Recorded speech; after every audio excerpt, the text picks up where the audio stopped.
뉴스 헬리콥터를 타고 뉴스의 현장을 누비고 있습니다. 서울 종로구 청와대 상공입니다. 얼마 전 한 원로가 박근혜를 만나서 이렇게 이야기했다고 합니다. 단계적 퇴진이 명예롭다라고 말입니다. 그러자 박근혜가 이렇게 답했다고 합니다. 내가 뭘 잘못했는데요?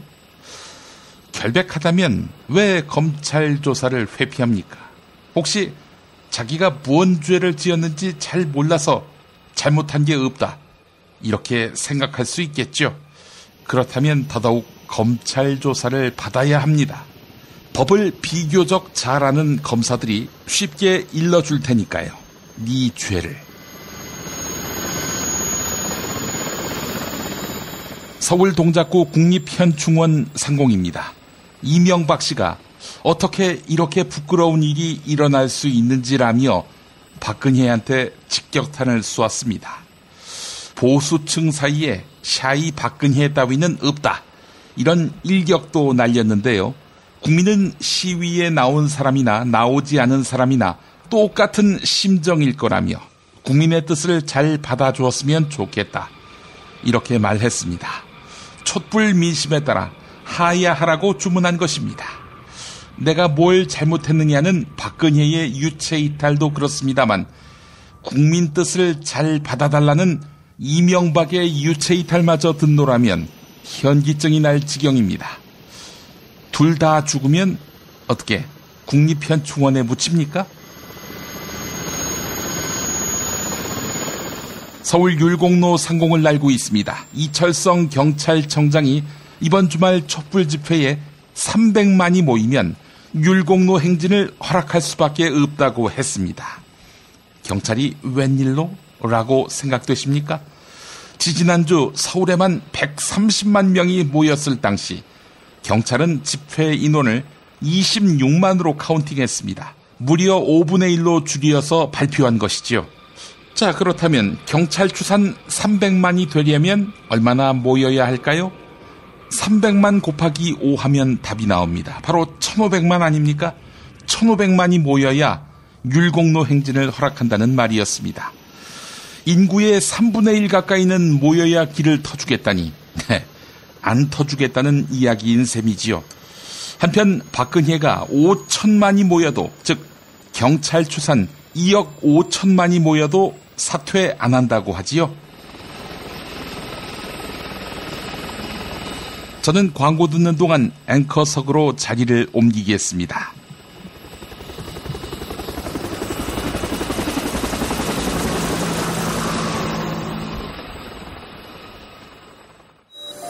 생활고 때문에 건강보험료를 내지 못한 사람들에게 병원은 사치입니다. 당신의 기부가 누군가에겐 건강할 권리를 찾는 소중한 기회가 됩니다. 검색창에 아름다운 재단을 검색해주세요. 야, 근데 홍어가 진짜 그렇게 몸에 좋아? 아이, 끝내준다니까. 근데 비싸지? 열나 싸고 열나 맛있는 홍어가 있다니까. 어디? 알싸한 홍어. 네이버 검색창에 알싸한 홍어를 검색하시고 1599-6456 전화 주문도 가능합니다.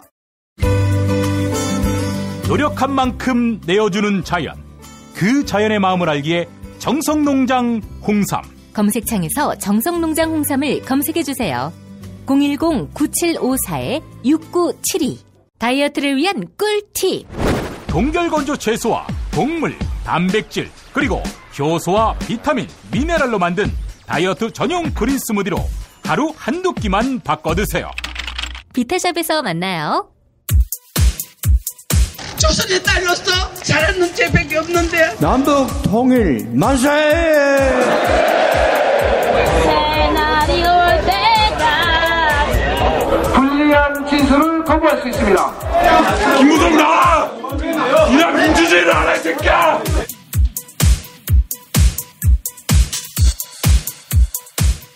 뉴스는 현장이다로 이어갑니다. 어제 아침 검찰의 박근혜 최순실 게이트 중간 수사 결과 발표가 있었는데요. 대통령 박근혜를 사실상 피의자로 입건해서 조사하겠다는 내용이었습니다.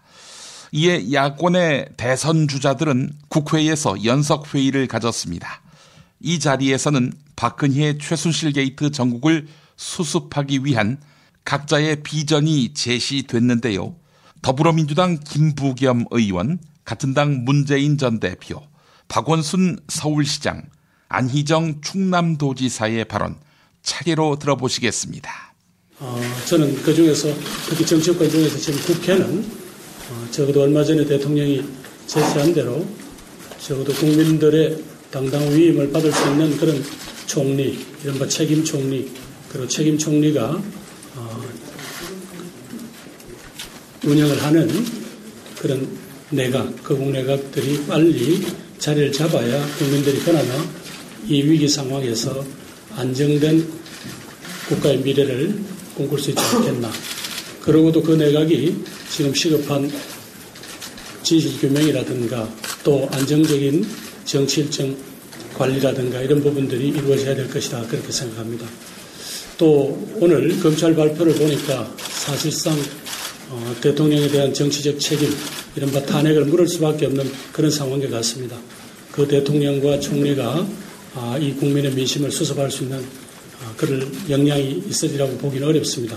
따라서 국회가 하루빨리 여야를 넘어서서 국정수습의 방안으로서 책임 총리 문제를 결론을 내고 그 책임 총리가 불안한 국민들에게 수습의 길, 또 다음 대한민국에 나가야 될 길에 대해서 밝혀주는 그런 방안이 되었으면 좋겠다 하는 생각으로 이 자리에 나왔습니다. 네, 이상입니다. 오늘 검찰 발표를 보더라도 박근혜 대통령은 현직 대통령의 특권 때문에 형사소출을 당하지 않는 것뿐이지 구속될 만한 충분한 사유가 확인됐다라는 사실이 드러났습니다.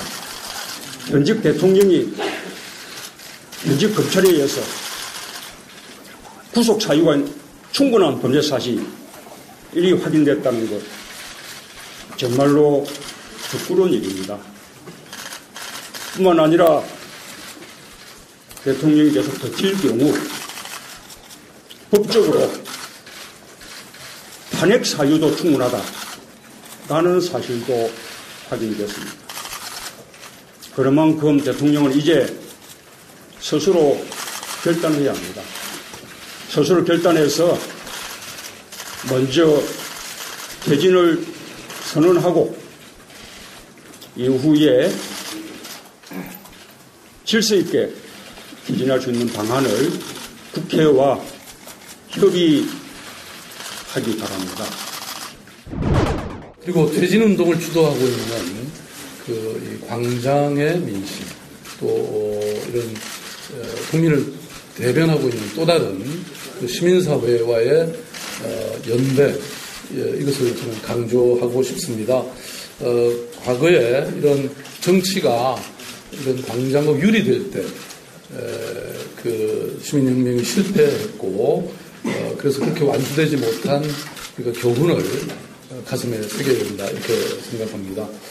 그리고 무엇보다도 이 헌정을 유린하고 농단한 이 책임자들에 대한 어떤 처벌이 엄정하게 진행이 돼야 된다고 보고요.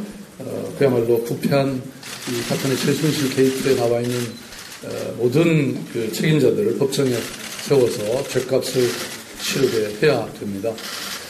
그리고 동시에 정치권은 지금 어떤 국가의 혼란을 막고 또 이 국민의 불안을 해소하면서 또 민생을 한편으로 챙겨나가야 되는 이런 노력을 함께 해야 된다고 보고, 특히 지금 국민들의 요구는 아무것도 하지 마라. 박근혜 대통령이 아무것도 하지 마라고 하는 주장입니다. 그런데 한일 군사정보 보호협정이라든지 이런 것 중대한 국가적 의사결정이 지금 이루어지고 있는 것, 이것을 정치권이 막아야 되지 않는가 이렇게 생각합니다. 저희가 내년에 대선에 도전하는 예비 후보로서 지금 현재 언론인 여러분들께 많은 주목을 받고 있는 것 압니다. 그러나 이 국정혼란의 수습은 정당과 원내, 의회의 지도력에 의해서 좀 더 질서 있게 자리 잡아 나가는 것이 우리가 힘을 모을 수 있는 유일한 방법이라고 생각합니다. 박근혜 대통령이 이 민심에 버티기로 일관하고 있습니다. 왜 버티기로 일관합니까? 언제나 야권은 분열했다는 그들의 믿음이 이 버티기의 가장 큰 힘의 원천 아니겠습니까? 야권이 힘을 모아야 합니다. 저 광장의 촛불 주권자들은 이미 역사의 심판을 다 내렸습니다.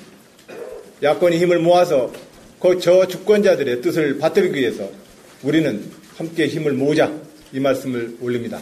그 길이 지금 주권자 여러분이 바라는 저희들에 대한 명령이라고 생각을 합니다.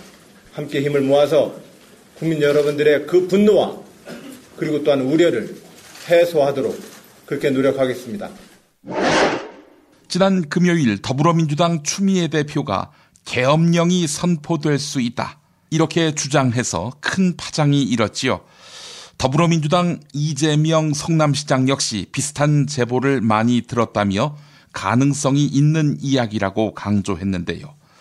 민심이 분노한 이번 기회에 전직 대통령 이명박 씨와 대통령 박근혜를 감옥에 보내야 한다, 이렇게 주장하기도 했습니다.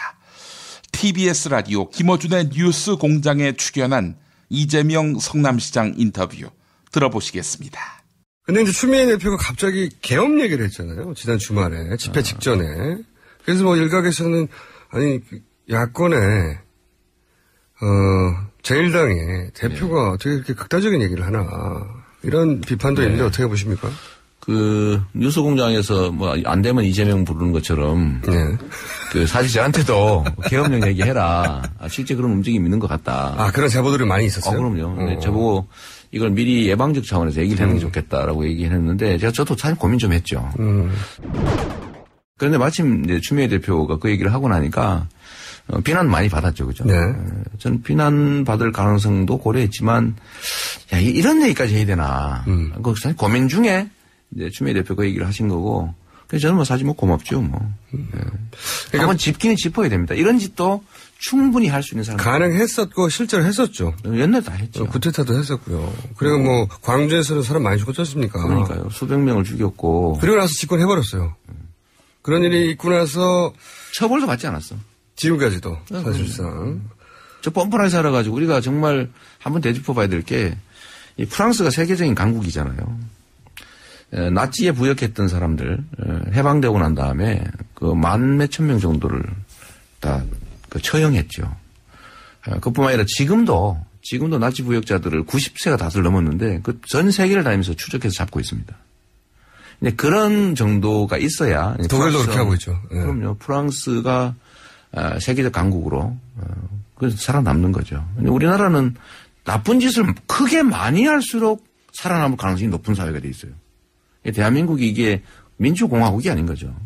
이번 사태에 박근혜에 관련돼서 국민들이 이렇게 화나는 이유도, 그래서 저도 사실은 혁명적 변화의 시기가 왔다. 그냥 건국혁명, 제대로 나라를 완성할 기회가 왔다고 보는 이유가 이런 것들을 한번 정리할 절호의 기회가 온 거죠. 그래서 저는 박근혜에 대해서 좀 사회적 불안을 좀 줄이기 위해서 퇴로를 열어주자라는 논의에 대해서는요. 저는 그 전부터 명확하게 주장했는데 박근혜는 청와대를 나선 순간에 반드시 감옥을 보내야 된다. 아, 죄를 지면 처벌받는구나. 온 국민이 다 평등하구나. 라는 생각을 국민 속에 심어줘야 됩니다. 그래야 희망이 생겨요. 근데 이 사회는 규칙 어기고 나쁜 짓 하고 남한테 피해 많이 끼친 자일수록 존중받는 사회입니다. 그러니까 아무도 희망을 갖지 않잖아요.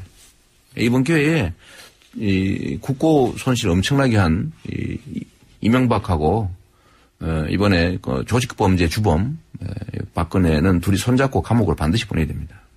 라고 이제 주장하시는 거고. 네. 네. 근데 보수 진영 일각에서는 또 그 연민 같은 게 나와 있을 테니까 그분들을 배려하고 혹은 대통령의 예우 차원에서 최소한 스스로 퇴진한다면 예를 들어서 닉슨도 결국은 법적 처벌 받지 않는 조건으로 2년에 걸쳐서 실갱이를 하다가 본인이 내려왔단 말이죠. 그런 거 같은 기회를 줘야 되는 거 아니냐. 그 닉슨은 이제 도청을 한 거고. 그리고 거짓말하는 게 가장 거짓말했다 이건데요. 아니 박근혜 대통령 거짓말을 전 국민을 상대로 수없이 매일 했어요. 매일까지는 과장이고요. 아니, 행동 자체, 존재 자체가 거짓말이었던 겁니다. 그건 맞습니다. 그러니까 이거하고 차원이 다르죠. 이거는 조직 범죄라니까요. 보통 국민들은 저지르고 싶어도 할 수 없는 범죄를 한 거예요. 국가 권력을 이용해서. 근데 그 수준이 너무 자범 수준이라. 그러니까 너무 저질스럽고. 부끄러워요. 너무 규모도 크고 너무 광범위하죠. 규모가 큰 것만 있으면 덜 부끄러울지도 몰라요. 네.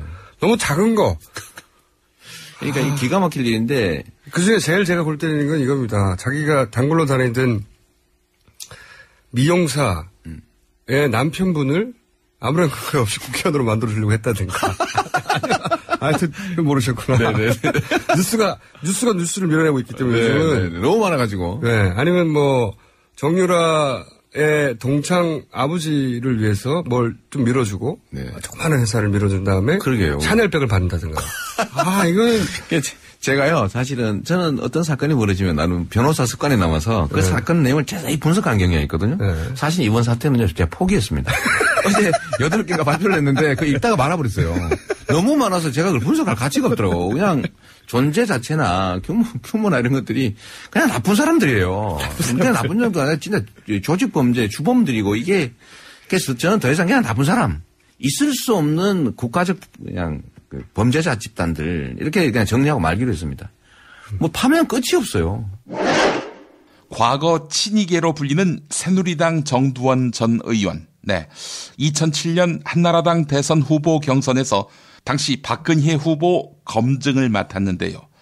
정두원 전 의원은 대통령 박근혜와 최태민 사이에 벌어진 일들을 차마 공개할 수 없었다.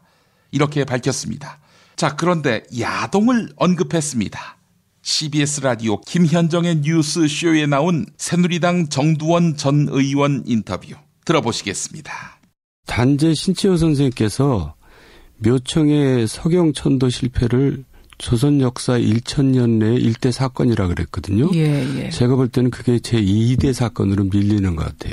이게 일대 사건이에요? 지금 벌어지고 있는 게 제1대 사건이죠. 자, 한번 상상해 보세요. 예. 최태민, 최순실, 박근혜 드라마는 앞으로 50년 후, 100년 후, 1000년 후, 2000년 후 계속 연속극 드라마 주제가 될 겁니다. 이보다 더 재미있는 드라마. 네, 영화 소재도 되고 물론이죠. 소설 소재도 되고. 예. 그런데 문제는 그때 그걸 보고 있는 우리 후손들이 어떤 나라에서 살 것인가가 문제죠. 진짜 미안한 얘기지만 동남아 같은 나라에서 살 것인지 아니면 유럽같이 선진된 국가에서 살면서 그 드라마를 볼 것인지가 결정되는 지금 이제 시점이죠. 참 어쩌다가 이 지경이 되나. 사실은 말입니다. 정두원 의원은 2007년 한나라당 대선 주자 그 경선에서도 이 문제를 제기를 하셨었어요. 이미 많이 알려진 사실입니다만 MB 캠프에서 박근혜 후보의 검증을 주도했던 분.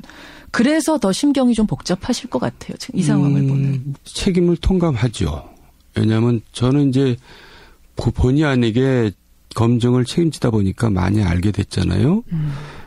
모든 것을 다 밝히자고 덤벼들었어야 되는데 사실 그 당시에는 왜 못하셨어요? 또 그 내용이 너무 충격적이고 또 아이들이 듣기에는 불편한 부분들이 많기 때문에 그걸 공개한다는 것 자체가 근데 그것을 결국 뭐 방관했다는 것은 책임이 있다는 얘기죠. 일단 책임을 통감한다. 아니 그때 뭐라고 하셨냐면 하여튼 정두원 전 의원이 아무것도 안 하신 건 아니에요. 지금 책임 통감한다고 하셨지만 2007년 8월에 언론 인터뷰에서 이런 이야기를 했습니다. 박근혜 대통령과 최태민의 관계를 낱낱이 밝히면 박 대통령 좋아하는 사람들은 밥도 못 먹게 될 거다. 이 이야기를 저는 지금도 또렷이 기억해요. 아니 도대체 무슨 얘기지? 밥을 못 먹게 된다니? 그 후에도 19대 국회에서 제가 단발마적인 비명을 뭐 여러 번 지르긴 했었죠. 맞아요. 근데 그때는 언론에서 별로 귓등으로도 안 들었던 것 같아요. 그런데 어쨌든 결과가 이렇게 된 거에 대해서는 뭐 책임이 없다고 할 수 없고요. 지금 관계들이 그럼 하나하나 낱낱이 밝혀지고 있는 건데 얼마나 밝혀진 겁니까? 얼마나 더 밝혀질지는 모르지만은 이제 더 밝혀질 필요도 없죠. 이 정도는 뭐. 이 정도로 충분합니다. 국민들. 예. 뭐가 더 필요합니까? 아니 근데 밝혀지긴 얼마나 밝혀졌다. 뭐, 나올 만큼 나오긴 했어요. 뭐한말로 야동까지 나와야 됩니까? 정말. 새누리당 비박계 의원들로 구성된 비상시국위원회가 대통령이면서 당원인 박근혜에 대한 징계 요구안을 냈습니다. 당 윤리위원회에 말입니다. 이를 통해 박근혜의 탈당을 압박한 셈인데요. 이에 대해 친박계 조원진 최고위원은 중대한 결단을 내릴 수 있다며 비상시국위원회의 해체를 요구했습니다. 오늘 최고위원회에서 있었던 새누리당 조원진 의원 발언 들어보시겠습니다. 비주류 시국회의에서 추진하는 대통령의 윤리 제소와 출당은 분명 당규상 위반 행위입니다. 당규에는 기소의 경우에만 당원권 정지와 출당할 수 있는 것으로 되어 있습니다. 최고위와 의총도 거쳐야 합니다. 안 되는 줄 알면서도 정치적으로 이용하려는 행위에 대하여 분노를 넘어 비열함마저 느낍니다. 작금의 비상시국회의의 행동이야말로 해당 행위이며 당윤리 제소감입니다. 비주류의 탈당의 명분을 세우려고 당원들의 절차적 중지도 없이 자기들끼리 대통령을 출당시키려 하는 것은 그야말로 정치적 폐륜행입니다. 즉각 중단하시기 바랍니다. 또한 야당과 함께 대통령을 탄핵시키려 것 또한 제2의 정치적 폐륜 행위입니다. 시국회의에서 현 새누리당 지도부의 즉각 사퇴를 요구하는데 우리는 진정성 있게 로드맵을 제시했고 전당대회에 불개입, 친박 후보 불출마 등 저 개인적인 4대 원칙도 밝혔음에도 불구하고 이를 거부하고 계속적인 해당 행위를 하며 해체까지 하지 않는다면 우리 지도부는 중대한 결단을 내릴 수밖에 없다는 것을 분명 밝힙니다. 이달 중 시국회의의 해체를 마지막으로 요구합니다. 제1야당인 더불어민주당도 대통령 박근혜에 대한 탄핵을 당론으로 정하면서 전국은 탄핵 쪽으로 급물살을 타고 있습니다. 하지만 검사 출신인 국민의당 김경진 의원은 박근혜 탄핵에 대한 여러 변수들을 우려하며 야3당이 총리 추천부터 해야 한다, 이렇게 밝혔는데요. 하지만 오늘 아침 청와대는 국회가 추천한 총리를 수용하지 않겠다며 기왕의 약속을 철회했습니다. 평화방송 라디오 열린세상 오늘 윤재선입니다에 출연한 국민의당 김경진 의원 인터뷰 들어보시겠습니다.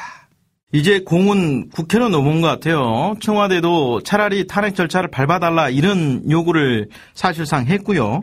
네. 야권의 어제 그 8인 대선 주자로 불리는 분들이 모여서 대통령 퇴진 운동과 함께 국회 주도의 탄핵 추진 논의를 병행하자 이렇게 의견을 모았던데 네. 어떻게 이런 의견을 모은 데 대해서는 잘된 결정이다 이렇게 보십니까? 그 방법 외에는 지금 다른 방법이 없으니까요. 그러니까 네. 유일하게 지금 헌법을 개정해서 대통령 임기를 단축하는 개헌을 하자라는 얘기하고 그다음에 이제 탄핵을 추진하자 두 가지 방법인데 네. 현실적으로 당장에 가능한 방법은 탄핵 추진밖에 없습니다. 그래서 지금 이제 탄핵 절차를 진행할 수밖에 없는 것 같고 네. 다만 이제 저희 야권 입장에서는 이 국민들의 뜻과 같이 이렇게 탄핵을 추진하지만 약간의 불안감은 있습니다. 어떤 불안감이죠, 그게?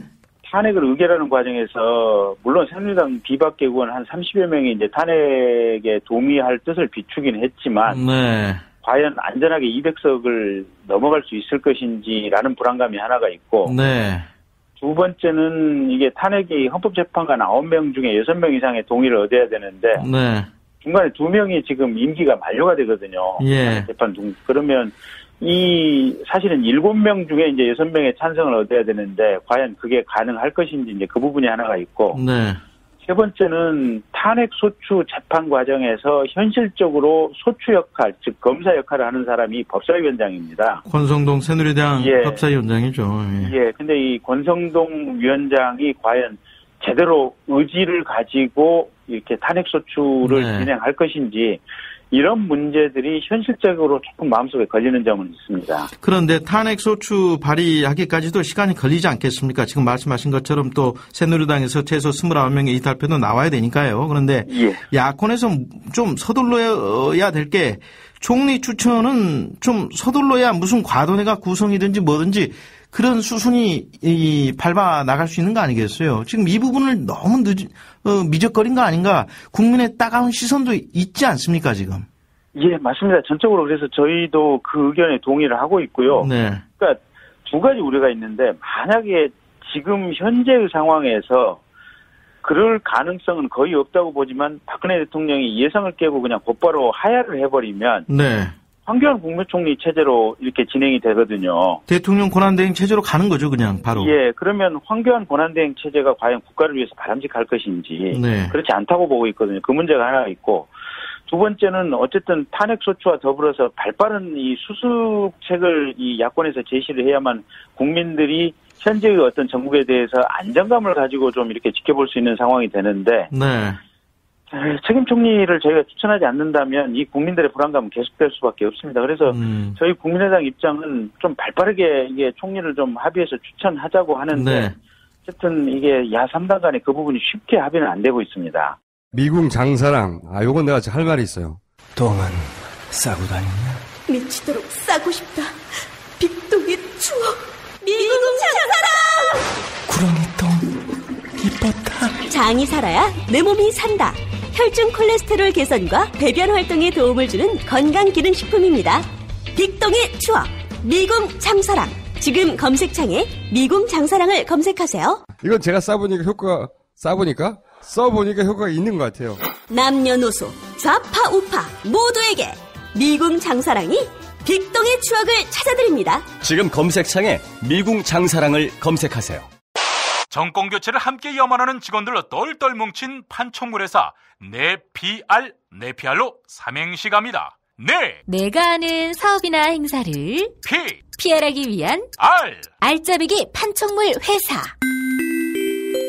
선물, 기념품, 답례품을 구하신다면 우리 편 회사 네피알을 찾아주세요. 3만 가지가 넘는 물품을 대기해 놓고 있습니다. 네피알로 인터넷 검색창에 입력하시거나 032-519-4800으로 연락주세요. 카카오톡 아이디는 네피알입니다. 팟캐스트 듣고 연락주시면 더 깎아드립니다. 존경하고 사랑하는 국민 여러분, 일산 라페스타에 있는 풍무 양고기, 즉석에서 숯불에 구워먹는 양갈비하고 양꼬치, 이거 맛보시면 다른 걸 찾지 않아요.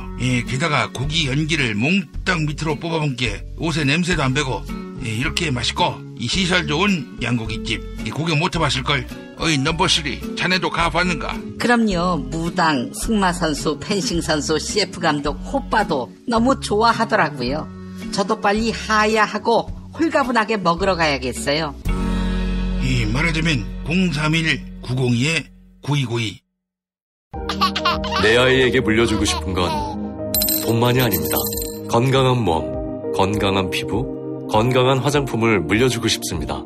수아비스 화장품은 눈에 들어가도 상처 위에 발라도 혹은 아이들이 실수로 먹더라도 괜찮아야 한다는 목표로 95% 천연 원료 함유에 도달하기까지 달려왔습니다. 수아비스랩닷컴에서 한 달간 오픈 기념 행사로 100% 페이백 행사를 진행합니다. 구매한 가격만큼 그대로 현금으로 돌려주는 100% 페이백. 부담 없이 수아비스 화장품의 효과를 확인하세요. 포털사이트에서 수아비스 화장품을 검색하세요. 피 튀기며 박학다식을 뽐내는 퀴즈. 피박 퀴즈. 네, 오늘도 무화환 나오셨습니다. 안녕하십니까. 피의자 박근혜, 줄여서 피박으로는 차기 정권 창출은 물론이요, 당의 존립조차 기약할 길이 없다고 판단합니다. 피박을 속히 정리하고 싶은 인사드립니다. 피박을 속히 정리하고 싶으면 피박 퀴즈 그만둬야지. 응? 당신은 항상 말과 행동이 일치하지 않아? 응? 누나 보고 그만둬라 마라 이러는데 누나가 뭘 잘못했는데? 호호호호, 야 허나, 니네 누나도 내가 뭘 잘못했는데 이랬다지. 너도 그러는구나. 따까리가 어디 가겠어? 야 허나, 양심적으로 너는 이 모양 이 꼴이 잘 돼가는 거라고 보니? 기업한테 삥 뜯고 국민한테 뻥치고 그리고 자기한테 뽕 놓고. 아니, 뽕 놓다니? 누나가 뽕을 놓았단 얘기야? 누나가 당신 사위야? 그 뽕은 딴 뽕이 아니고 국뽕이라고. 국뽕. 니네 누나는 국뽕 영화를 봐줘야 하잖니. 해마다 CJ 협박해서. 뭐 그냥 탈당하지? 어? 뭐 비상시국회의? 청와대 누나를 윤리위원회에 제소하자. 나아가 출당시키자. 이런 식으로 누나한테 뒤통수를 치는 이런 비열한 행위. 당원증 지갑에 넣고 언제까지 할 거야? 그럼 새끼야, 그럼 아무것도 하지 마? 어? 단군 할아버지가 터잡으시고 홍익인간 뜻으로 나라 세운 지 반만년. 지금 벌어지는 전대미문의 최악의 스캔들 속에서도 그냥 검사가 공소장 쓸 때까지 가만히 있다가 공소장이 나오면 아니 이런 범죄를 저지르셨나? 왜 그랬대? 이러면 되는 거야? 야, 공당이라면 뭐라도 해야 할 거 아니야? 아니 그렇다고 대통령을 출당시켜 이런 정치적 폐륜 행위를 할 것 같으면 당적파고 나가! 야, 지금 당적 파고 나갈 놈들이 누군데? 당적 정도가 아니라 아예 호적까지 파고 무덤에 들어갈 새끼들이 누군데? 아, 지난 주말 새누리당은 정말 심란했겠어요. 그래서 김용민 브리핑이 설문을 돌려봤습니다. 박근혜 정권에서 최고로 부역한, 즉 최고로 나쁜 짓을 한 국회의원은 누구냐? 어제부터 오늘까지 6,572분이 답해 주셨는데요. 1위는 46%를 차지한 분입니다. 이 누구야? 이정현이겠구만. 국민내시 이정현. 아닙니다. 이정현 대표는 2등입니다. 28%로 말이죠. 그럼 누구지? 조원진이 세월호 유족 앞에서 실실 쪼개면서 세월호 참사는 조류 인플루엔자와 같다. 이랬던 친구지. 얘 때문에 지지율 손해 참 많이 입었지. 역시 아닙니다. 조원진 최고위원은 고작 4%로 4위입니다. 얼굴과 이름이 많이 알려지지 않아서 그런 것 같은데 그동안 해온 짓을 보면 아구창을 날리고 싶을 지경입니다. 아니 그럼 누구야?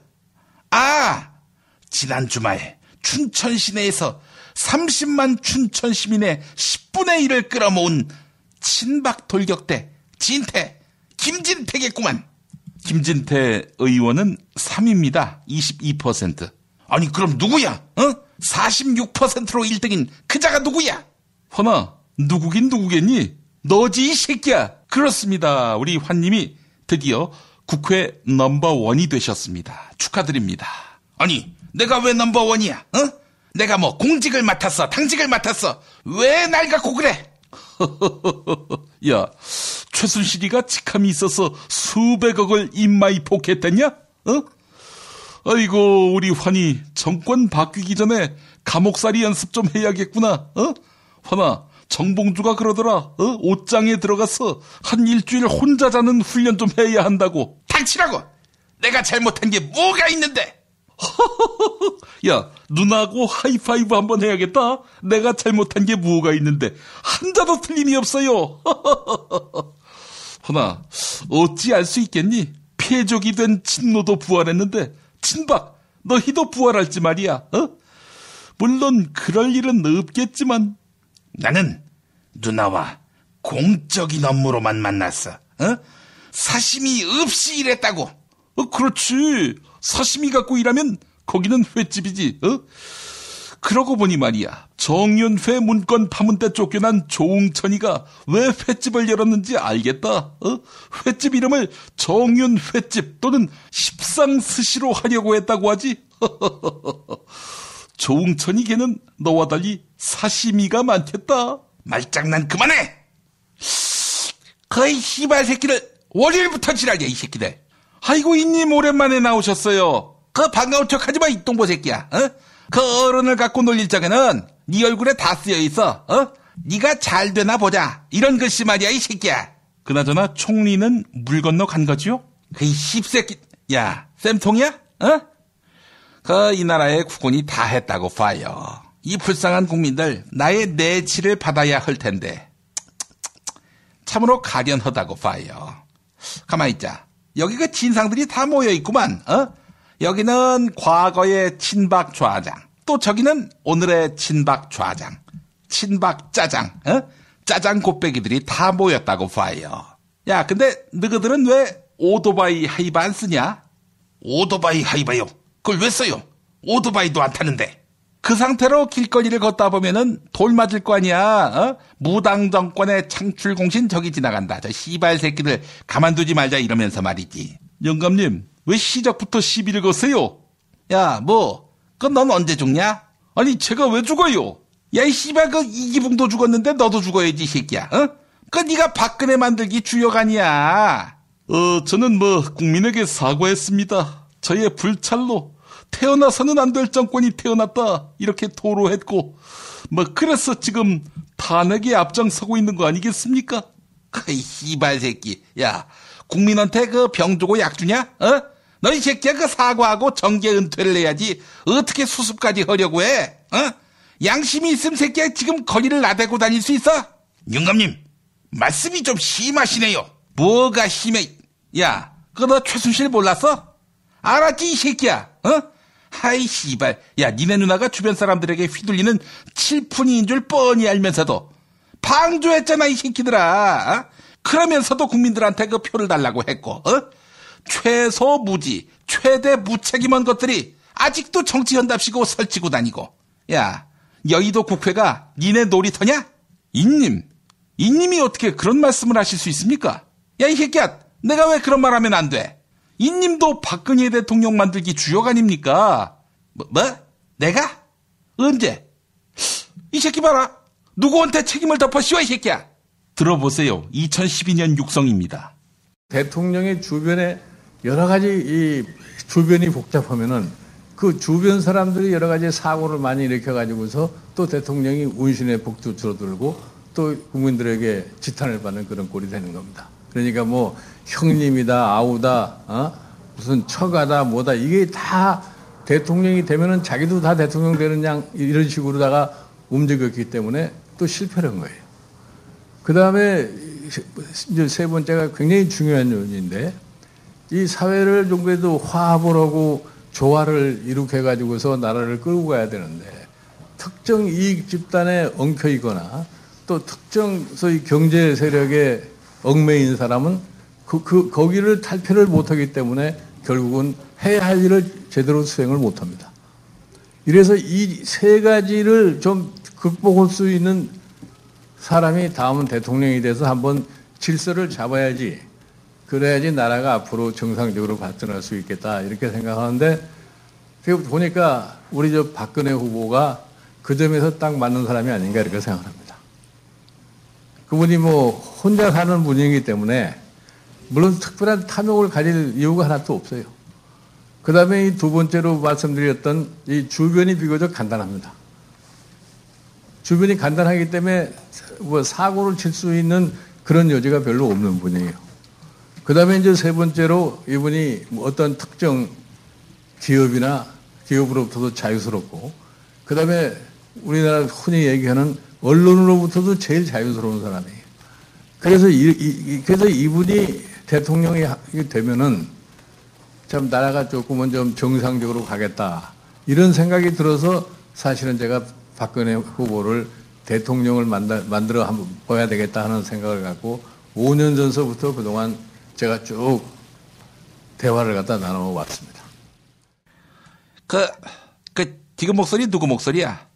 이님이시잖아요. 하나도 안 닮았는데. 안 닮은 건 어쩔 수 없죠. 성대모사니까. 자, 퀴즈 문제나 내시죠. 하여간 나라꼴이 이렇게 됐는데 이런저런 핑계대면서 개헌 이야기를 미루는 것들은 그 의도가 불순하다고 봐요. 야, 동보, 넌 하야 얘기하면서 왜 개헌 얘기는 안 해? 너 하야 10번 얘기할 때 개헌 몇 번 얘기했어? 예? 아니, 개헌 얘기를 왜 하지요? 이 새끼 이럴 줄 알았어, 이 새끼. 너 이 새끼야 개헌 얘기는 회피하면서 하야 얘기만 하는데, 내가 그 꽁꽁이 술을 모르는 줄 알아? 아니, 제가 개헌하지 말자는 얘기를 했습니까? 그리고 하야하고 개헌하고 무슨 상관이에요? 할 말 없으니까 개헌 얘기로 돌리시는 거죠? 이젠 좀 정신 차리시고 토요일에 촛불 들고 광장으로 나오세요. 싫어? 왜요? 그 마누라가 사람 많은 데는 가지 말래. 에이, 개헌 촉구 집회인데요. 그럼 가야지 이 새끼야. 왜 이제 얘기해? 뻥이고요. 문제 내주시죠. 이 똥보 새끼 어른을 갖고 놀려 이 새끼가. 야, 똥보야. 너 그 담석 진단 받아볼 생각 없니? 담석 진단이요? 왜요? 밤에 너 마누라가 방문 잠그고 못 들어오게 한다며. 그래서 말인데, 똥보 너 몸속에 돌이 잡히면 잘 보라고. 그게 그 담석이 아니라 살이일 수도 있다고, 살이. 들어봤지, 살이. 그 갑자기 그런 생각이 들더라고. 아이, 그만하세요, 좀. 자, 문제 내시죠. 오늘 문제는 간단해요. 주말 300만 촛불 집회 얘기가 나오는데 300만 그 애 이름이 아니지. 우리나라 광역시 중에서 300만이 넘는 도시는 부산뿐이지요. 자, 그렇다면 2016년 10월 현재 294만 1793명이 사는 도시는 어디일까? 예, 그러니까 그 주말에 300만이 모이면 이 도시에 사는 인구만큼의 사람들이 왔다고 보면 되겠지. 자, 이 도시는 어디일까? 이게 오늘의 문제라고 봐요. 예, 정답. 네, 환빨랐습니다. 정답은요? 예, 아무래도 내 모교가 있는 대구겠지. 대구.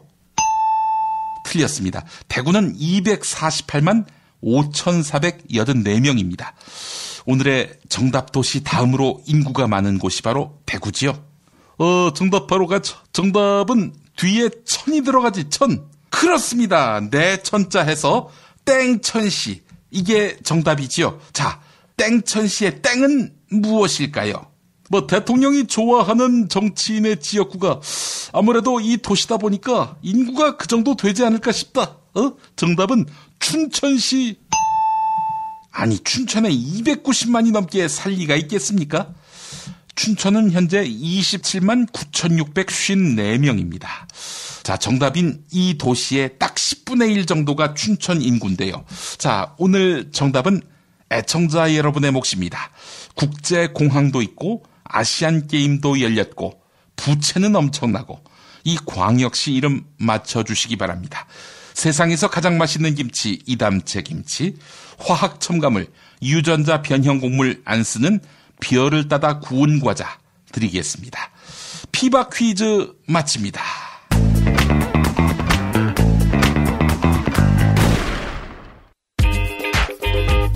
자기야, 매트리스 고르기 너무 힘들어.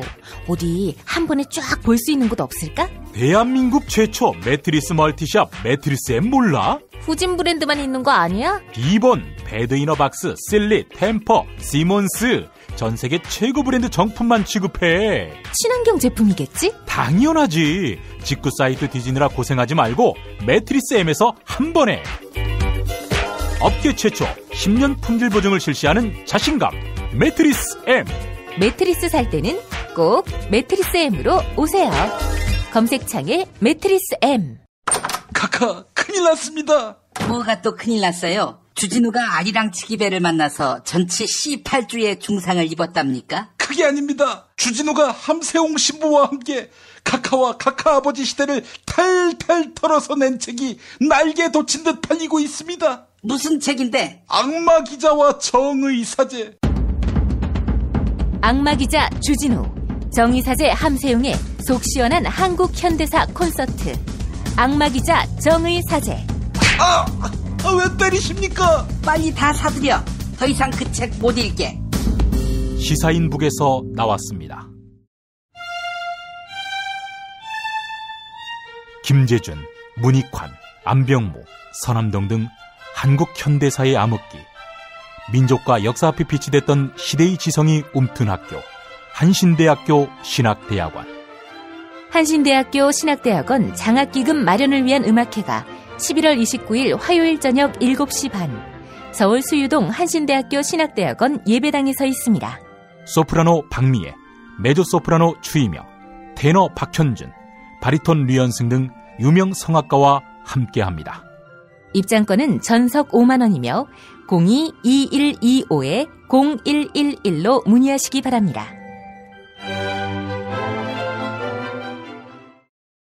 박근혜 왜 저러지? 문재인, 김무성, 안철수는 또 왜 저러지? 뉴스로는 알 수 없는 진짜 정치 현장 이야기. 한겨레 정치팀 기자들이 취재 수첩을 낱낱이 공개합니다. 본격 정치관찰 팟캐스트. 언니가 보고 있다. 팟빵에서 언니를 검색하세요. 한결의 정치바와 함께하는 정치 한 건에서 김태규 기자 만나겠습니다. 김 기자님. 예, 안녕하십니까. 예. 청와대가 여야가 합의하면 그 사람을 총리로 세우겠다. 이런 약속을 뒤집을 움직임이라고요. 예, 그렇습니다. 오늘 오전에 정영국 청와대 대변인이 기자들한테 이렇게 얘기를 했어요. 그 박근혜 대통령의 제안에 대해 야당이 계속 거부를 해왔다. 여러 주장들이 나오는 것 같은데 지금 상황 변화가 있기 때문에 지켜보자. 이렇게 말을 했습니다. 그러니까 그전에는 박근혜 대통령 임기 보장을 전제로 국회와 총리를 추천하면 이것을 받아들이겠다. 이렇게 제안을 했는데요. 이제 야3당이 전부 대통령 퇴진을 이제 당론으로 정하고 그것을 전제로 총리를 추천하겠다고 하자. 이제 이걸 받아들일 수 없다. 이제 이런 이제 주장인 것이고요. 예, 예. 이 부분에 대해서 논란이 일자 청와대는 다시 그 출입 기자들한테 문자 메시지를 보냈습니다. 뭐라고 했냐면 국회의장 방문 시 대통령이 총리 권한에 대해 하신 말씀에 입장 변화가 없으며 야당과 대화를 통해 풀어가야 한다는 자세를 유지하고 있다. 오전에 말한 지켜보자는 것은 야당의 주장에 일관성이 없으니 우리로서는 지켜볼 수밖에 없다는 뜻이다. 이렇게 진화에 나섰습니다. 예. 일단은 논란이 커지니까 일단 조금 속도 조절을 하는 모양새인데 예. 그런데 이것을 그냥 이렇게 고지고대로 믿을 수가 없는 게 지금 오전에 그 새누리당에서 이제 똑같은 얘기가 나왔거든요. 이정현 새누리당 대표가 뭐라고 했냐면 야당이 탄핵해야 하라고 하면서 국무총리 내세워 중립내각을 구성하겠다고 한다. 누가 봐도 불가능한 걸 하겠다고 한다. 그러니까 야당은 총리를 지명하든지 탄핵을 하든지 하라. 이렇게 얘기를 했습니다. 예. 그러니까 그게 둘 중에 하나를 선택해야 되는 거지 두 개 다 할 수 있는 일이 아니라는 거죠. 이게 박근혜 대통령의 퇴진을 전제로 해서 훌륭한 사람을 총리로 내세우겠다는 건데 그 노림수를 뻔히 알면서 어떻게 청와대가 이걸 받아줄 수 있겠냐. 우리는 그냥 황교안으로 간다. 그게 박근혜 대통령한테도 새누리당한테도 유리하다. 지금 그 얘기거든요. 예. 그래서 청와대가 이렇게 나오면 야권에서는 또 여러 이제 갑론을박이 있지 않습니까? 총리를 어떻게 할 것이냐. 민주당에서도 탄핵을 이제 당론으로 결정을 했고요. 야3당이 이제 공동으로 탄핵을 추진하게 될 텐데 탄핵은 탄핵대로 가더라도 그러면 총리를 어떻게 할 것이냐. 보면 황교안 총리를 대통령 권한대행으로 인정을 할 것이냐 아니면 새로운 사람을 세워야 되냐. 새로운 사람을 세우기 위해서는 어떻게 해야 될 것이냐. 이를 두고 갑론을박이 여러 가지 이제 방법론이 나오고 있는데 박근혜 대통령이 총리 됐어. 니들이 추천한 사람 안 시킬 거야. 뭐 이렇게 되면 이거 그렇다고 그래 그러면 김병준으로 할게. 이렇게 할 수도 없는 거잖아요. 네. 상당히 혼선을 주는 청와대의 노림수가 아닌가 싶습니다. 아니 그러면 임기 보장해달라 이런 얘기죠? 그렇죠. 예, 총리를 추천할 거면 임기를 보장하는 걸 전제로 해서 총리를 추천하는 거지. 나를 끌어내릴 생각으로 나의 권한대행을 황교안이 아닌 다른 사람을 임명해달라는 것 자체가 말이 안 된다. 이제 이런 논리인 거죠. 아니 이걸 결국 못 받으면은 어떻게 되는 겁니까? 황교안으로는 못 간다 했을 경우 대통령 탄핵뿐만 아니라 이 황교안 탄핵도 가능한 거 아닌가요? 이거는 아마도 과반 동의만 있으면은 총리 탄핵이 가능할 것 같은데요. 예, 그렇습니다. 그건 가능하고요. 지금 뭐 그런 부분까지 지금 다 같이 검토가 되고 있는 걸로 알고 있는데 어쨌든 이게 막 일이 좀 너무 또 커지니까 어느 선에서 자르고 단일 대우를 정리를 해서 그 방책을 밀고 나갈지 야3당이 고민을 해서 결정을 해야 할 것 같습니다. 예, 사람을 인질로 한 범죄자는 봤어도 국정을 인질로 한 범죄자는 아마 전대미문일 것 같습니다. 자, 민정수석실이 지금 박근혜 범죄를 변호하고 있습니까? 예, 지금 그런 의혹이 점점 이제 짙어지고 있습니다. 예. 애초에 최재경 민정수석을 기용할 때부터 이건 검찰 수사를 대비해서 나랏돈으로 박근혜 대통령이 최고의 전관 변호사를 선임한 거다. 이런 이제 우려가 나왔는데요. 예. 이런 우려를 이제 의식해서인지 박근혜 대통령은 유영하 변호사를 선임하면서 이건 내 개인 돈으로 낸다. 이렇게 이제 선을 그었거든요. 예. 그런데 어제 이제 검찰이 중간 수사 결과를 발표하지 않았습니까? 거기서 박근혜 대통령을 피의자로 전환을 했고, 박근혜 대통령이 아주 질 나쁜 그 공모 혐의를 이제 다 이제 적시를 했는데, 공소장에. 예. 그 부분에 대해서 유영하 변호사가 한 5시간 뒤에 A4지 한 24장 분량의 이제 반박 자료를 냈어요. 예. 상당히 이제 그 양이 이제 방대했습니다. 거기서 뭐 미르 재단, K스포츠 재단의 불법성이 없다는 점, 뭐 대통령이 강요하지 않았다는 점, 그리고 뭐 인사청탁이나 사업청탁도 없었고, 뭐 하여튼 매우 세세하고 정교하게 검찰의 이제 중간수사 발표를 이제 반박을 했는데, 그걸 이제 한글 파일로 이제 출입 기자들한테 배포를 했거든요. 예. 그 한글 파일에서 보니까 문서 작성자로 하나 이제 아이디가 떴습니다. JS 뭐 땡땡땡이라고. 예. 근데 그걸 보니까 청와대 그 민정수석실 행정관으로 와 있는 전직 검사의 예. 검사 시절 아이디와 일치를 했어요. 예. 청와대 민정수석실의 흔적이 이제 딱 포착이 된 거죠. 이걸 가지고 이제 청와대에 이제 해명을 요구하니까 청와대가 뭐라고 얘기를 했냐면, 예. 유영하 변호사가 대통령 면담을 하고 와서 메모를 정리할 때 민정에서 컴퓨터를 빌려준 일이 있어서 그런 모양이다. 이렇게 얘기를 했습니다. 그러니까 유영하 변호사가 대통령을 면담하고 민정수석실 컴퓨터를 이용해서 문건을 이제 정리를 했다는 거죠. 그런데 말도 안 되는 소리 하고 있어. 아니 무슨 뭐 PC방입니까? 아무데나 와서 아무 사람이나 외부 사람이 와서 청와대 민정수석 행정관 컴퓨터를 열어서 한글 파일을 작성하게요? 이거 말도 안 되는 얘기를 하고 있는 거죠. 예. 이렇게 말도 안 되는 얘기를 하니까 결국은 이건 민정수석실이 관여한 거라는 그 의심이 이제 더욱 이제 짙어지는 거고요. 예. 주 암흑의 행정관인데 사표를 냈지만 지금 편법으로 파견 검사이거든요. 대부분 MB 때도 그렇고 그 전에도 그랬고, 사표를 내고 일단 와서 청와대 민정수석실에서 근무하고 근무가 끝나면 다시 복직을 해서 지금 검찰로 갑니다. 사실상 지금 편법으로 와 있는 이제 현직 검사인데요. 이 사람은 누구냐면 우병우 전 민정수석과 굉장히 가까운 사람입니다. 그 우병우 민정수석이 서울중앙지검 금조 2부장을 할 때 그때 같이 부하 검사로 있었고, 그때 이제 수사를 잘해서 우병우 민정수석이 이제 중수부로 이제 발탁을 했다고 하고요.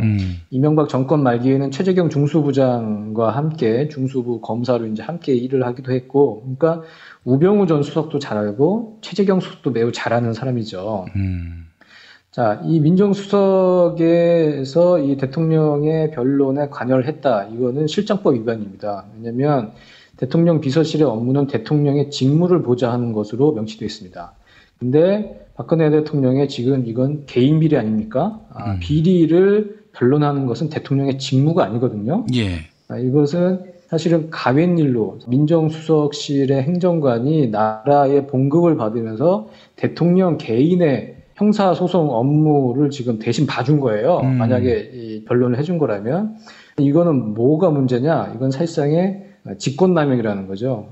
이 사람한테 대통령 변론을 위해서 문건을 작성하라고 했으면 의무 없는 일을 하게 했다. 공직자한테. 이건 이제 직권남용이고.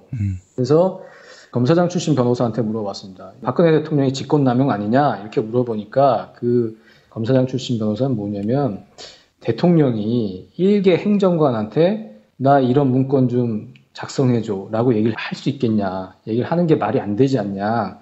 그러면 이 일을 누군가의 지시에 의해서 했다면 그건 누구겠냐.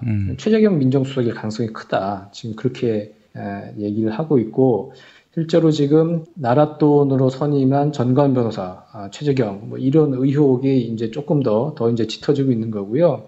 어제 금태섭 더불어민주당 의원은 페이스북에 이런 글을 올렸죠. 그 유영하 변호사의 그 방대한 반박문을 접하고 난 뒤에 이게 변호인의 독자적 입장일까? 청와대 참모들도 같은 생각일까? 최재경 민정수석이 이 내용을 몰랐을까? 이러면서 최재경 민정수석의 사퇴를 요구하기도 했습니다. 참. 이게 만약에 그 사실로 다 드러난다. 그러니까 청와대 행정관이 박근혜 이 형사범죄와 관련한 변론 작업에 어떤 역할을 한다. 그러면 이건 배임 아닌가요? 직권남용으로 봐야 됩니까? 이게 배임은 이제 그 재산상의 이제 손실이 있어야 되는데 그거라고 하기에는 약간 좀 멀어서요. 예. 그러니까 월급을 받고 이제 이 일을 했다는 건데 예. 거기까지 조금 멀어서 일단은 가장 그 명확한 범죄는 직권남용. 그러니까 자신의 직권을 활용해서 공무원에게 업무 범위 밖에 있는 일을 강제로 시켰다. 이제 이렇게 되면 이제 직권남용 된 거죠. 예, 알겠습니다. 자, 오늘 정말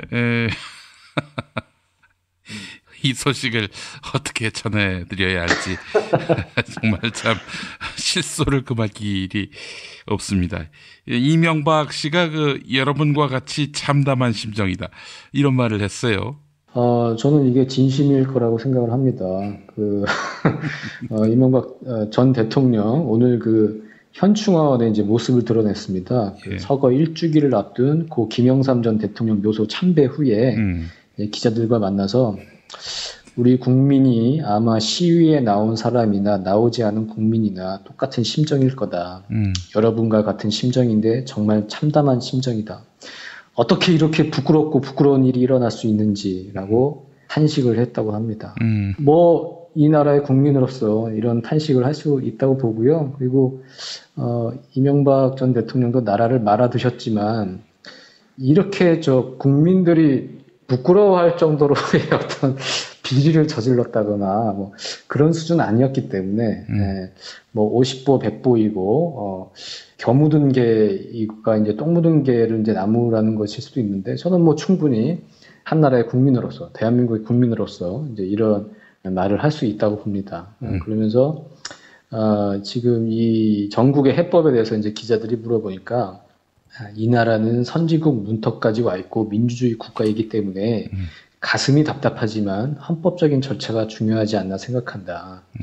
박 대통령의 탄핵소추 요구에 대해서 어떻게 생각하니까 그것도 헌법적 절차의 하나다. 그러면서 이런 얘기를 했습니다. 우리나라가 어떻게 만들어진 나라냐. 어떤 위기도 극복해서 여기까지 왔는데 이 위기도 극복하고 나라가 발전해야 한다. 이렇게 강조를 했습니다.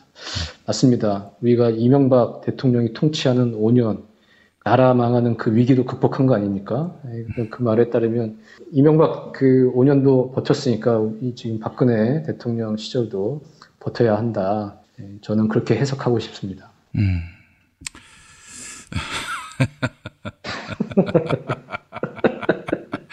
아니 이명박 씨가 그 주말에 촛불 들고 나오는 거 아니에요? 여기 뭐 문맥을 보면 자기 이제 안 나왔다는 얘기 같아요. 예. 그죠? 시위에 나온 사람이나 나오지 않은 국민이나 똑같은 심정이다. 그러니까 자기는 이제 나오지 않았지만 이제 심정은 이제 같다 얘기인 것 같고. 근데 뭐 이명박 전 대통령은 바보가 아니잖아요. 예, 촛불 들고 나오면 비폭력 시위가 폭력 시위로 변질될 수 있다는 걸 본인이 알 겁니다. 그래서 뭐 TV로 보겠죠, 그냥. 구타 유발자. 예.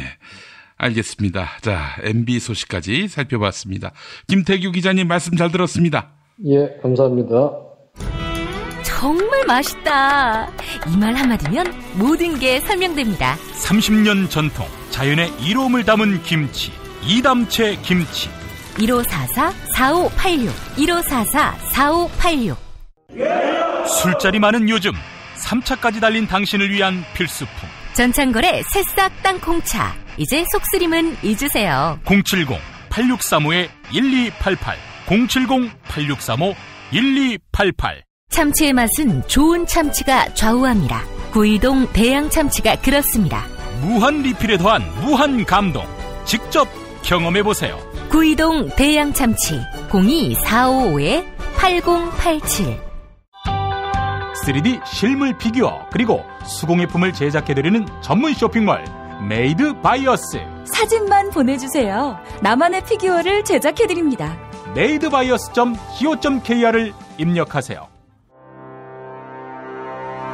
뉴스가 쉽다. 뉴스가 즐겁다. 뉴스가 알차다. 왜냐고요? 김용민 브리핑이니까요. 일부에서 주장하는 방송 장악은 그것을 할 의도도 전혀 없고 법적으로도 불가능합니다. 우리 공동체가 꼭 알아야 할 뉴스. 여러분의 뉴스 보좌관 김용민이 챙겨드립니다.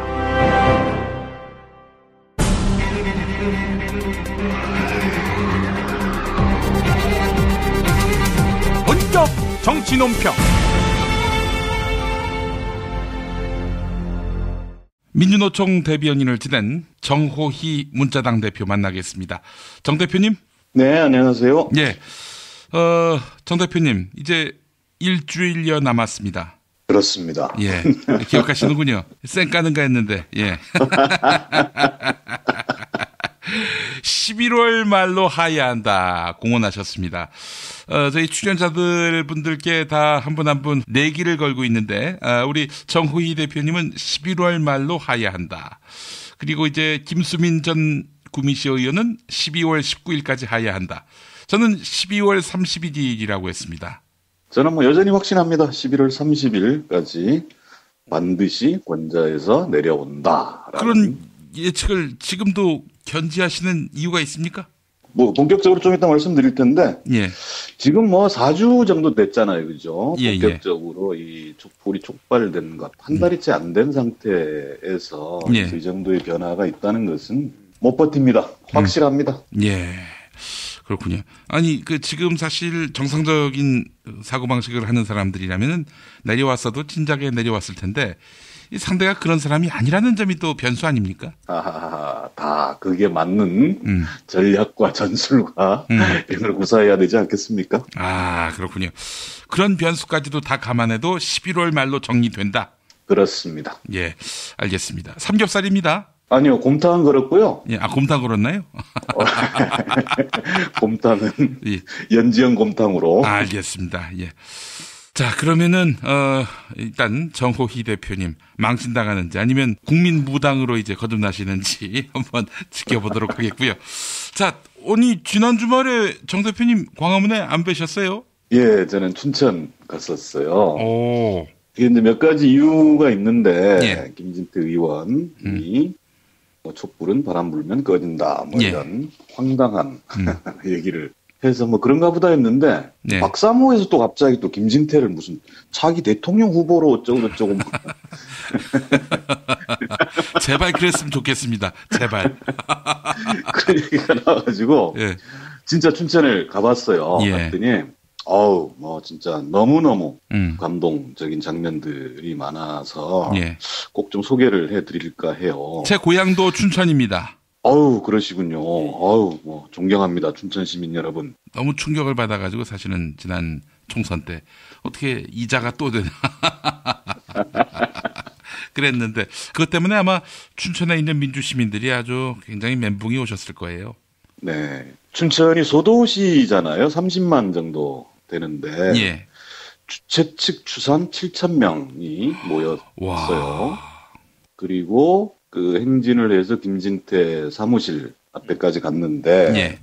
제가 놀라운 장면을 몇 가지 봤는데, 예.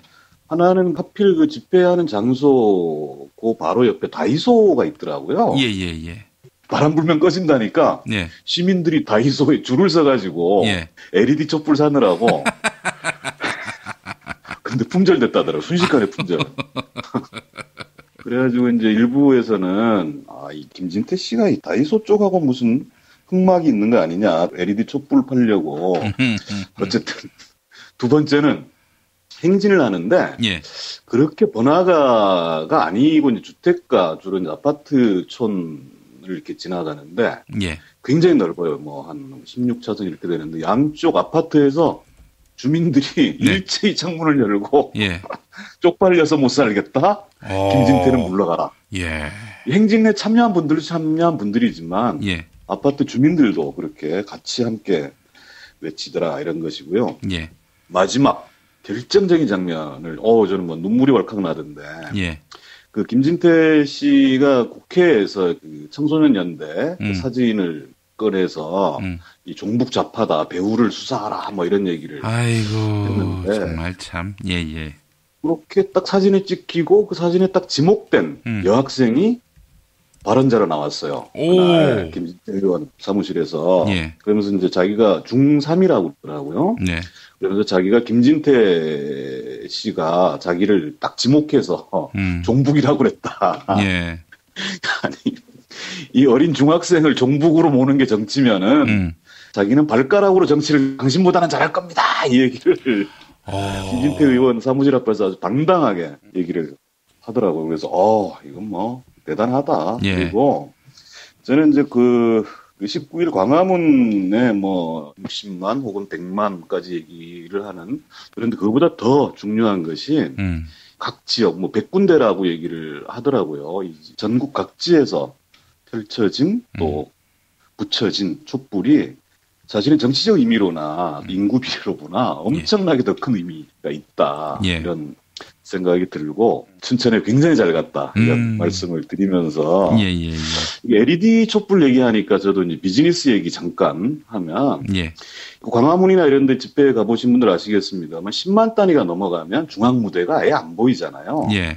그래서 이제 최근에 등장한 것들이 LED 차량이라는 게 있어요. 그러니까 보통 일반적인 표현은 대형 전광판을 트럭에 설치해서 영상, 그다음에 앰프, 무대까지 한꺼번에 제공되는 이 무대 차량들이 꽤 많이 나와 있었거든요. 이거 굉장히 유용합니다. LED 촛불 한 1000배의 아우라를 발휘하는 이 트럭을 문자당에서도 대여를 하고 있으니까 뭐 김용민 브리핑 청취자 자유발언대 이런 무대를 한번 만들어 볼까 뭐 이런 생각도 있고 어쨌든 문자당에서 이런 것도 하고 있으니까 관심 가져주시기 바랍니다. 그런 식으로 시위 용품, 그러니까 전혀 딴 데서는 상품화할 생각을 안 하는, 아니 그걸 무슨 옥션에서 하겠습니까? 저기 G마켓에서 하겠어요. 그러니까 이런 걸 문자당에서 특화를 시키면 좋겠네요. 그럼요. 박근혜 퇴진 집회 및 시위 최적화된 무대 차량입니다. 그러면 11월 말로 그만두면 안 되겠네. 뭐 비즈니스는 비즈니스고 또 세상은 바꿔야 되니까. 알겠습니다. 저도 LED 촛불을 사서 광화문에 나갔었는데 좀 덜 위험하고 주머니 넣고 다녀도 문제가 없고 또 다음에 또 쓸 수도 있고 그래서 여러모로 참 좋았습니다. 자, 그런데 말이죠. 11월 시민혁명 아니겠습니까? 뭐 꼭 박근혜가 물러나야 사실은 완수가 되는 건데 그런데 사실 시민혁명의 기억이 4.19 이후로 뚜렷이 없단 말이죠. 설령 혁명이 완수되더라도 곧 죽 서서 개주는 그런 일들도 덜어 있었고 말이죠. 불가역적, 역진 방지의 진군, 그 방도도 함께 고민을 해봐야 할 것 같습니다. 뭐 많은 분들이 얘기하십니다만 죽 서서 개주는 이런 이제 역사적 학습 효과 같은 게 있는 거예요. 뭐 연세가 아주 많으신 분들은 4.19를 직접 겪으셨고 또 우리 또래쯤 되면 6월 항쟁 그 찬란했던 승리와 투쟁의 기억이 있는데 이게 결국은 또 이제 죽 서서 개준 거 아니냐, 뭐 이런 그 자기 검열 비슷한 걸 있는데 아까 이제 잠깐 말씀드렸듯이 춘천에서 제가 직접 목도했던 그런 중고등학생들의 생각들은 굉장히 다르더라고요. 이 친구들은 실패 경험이 없는 거예요.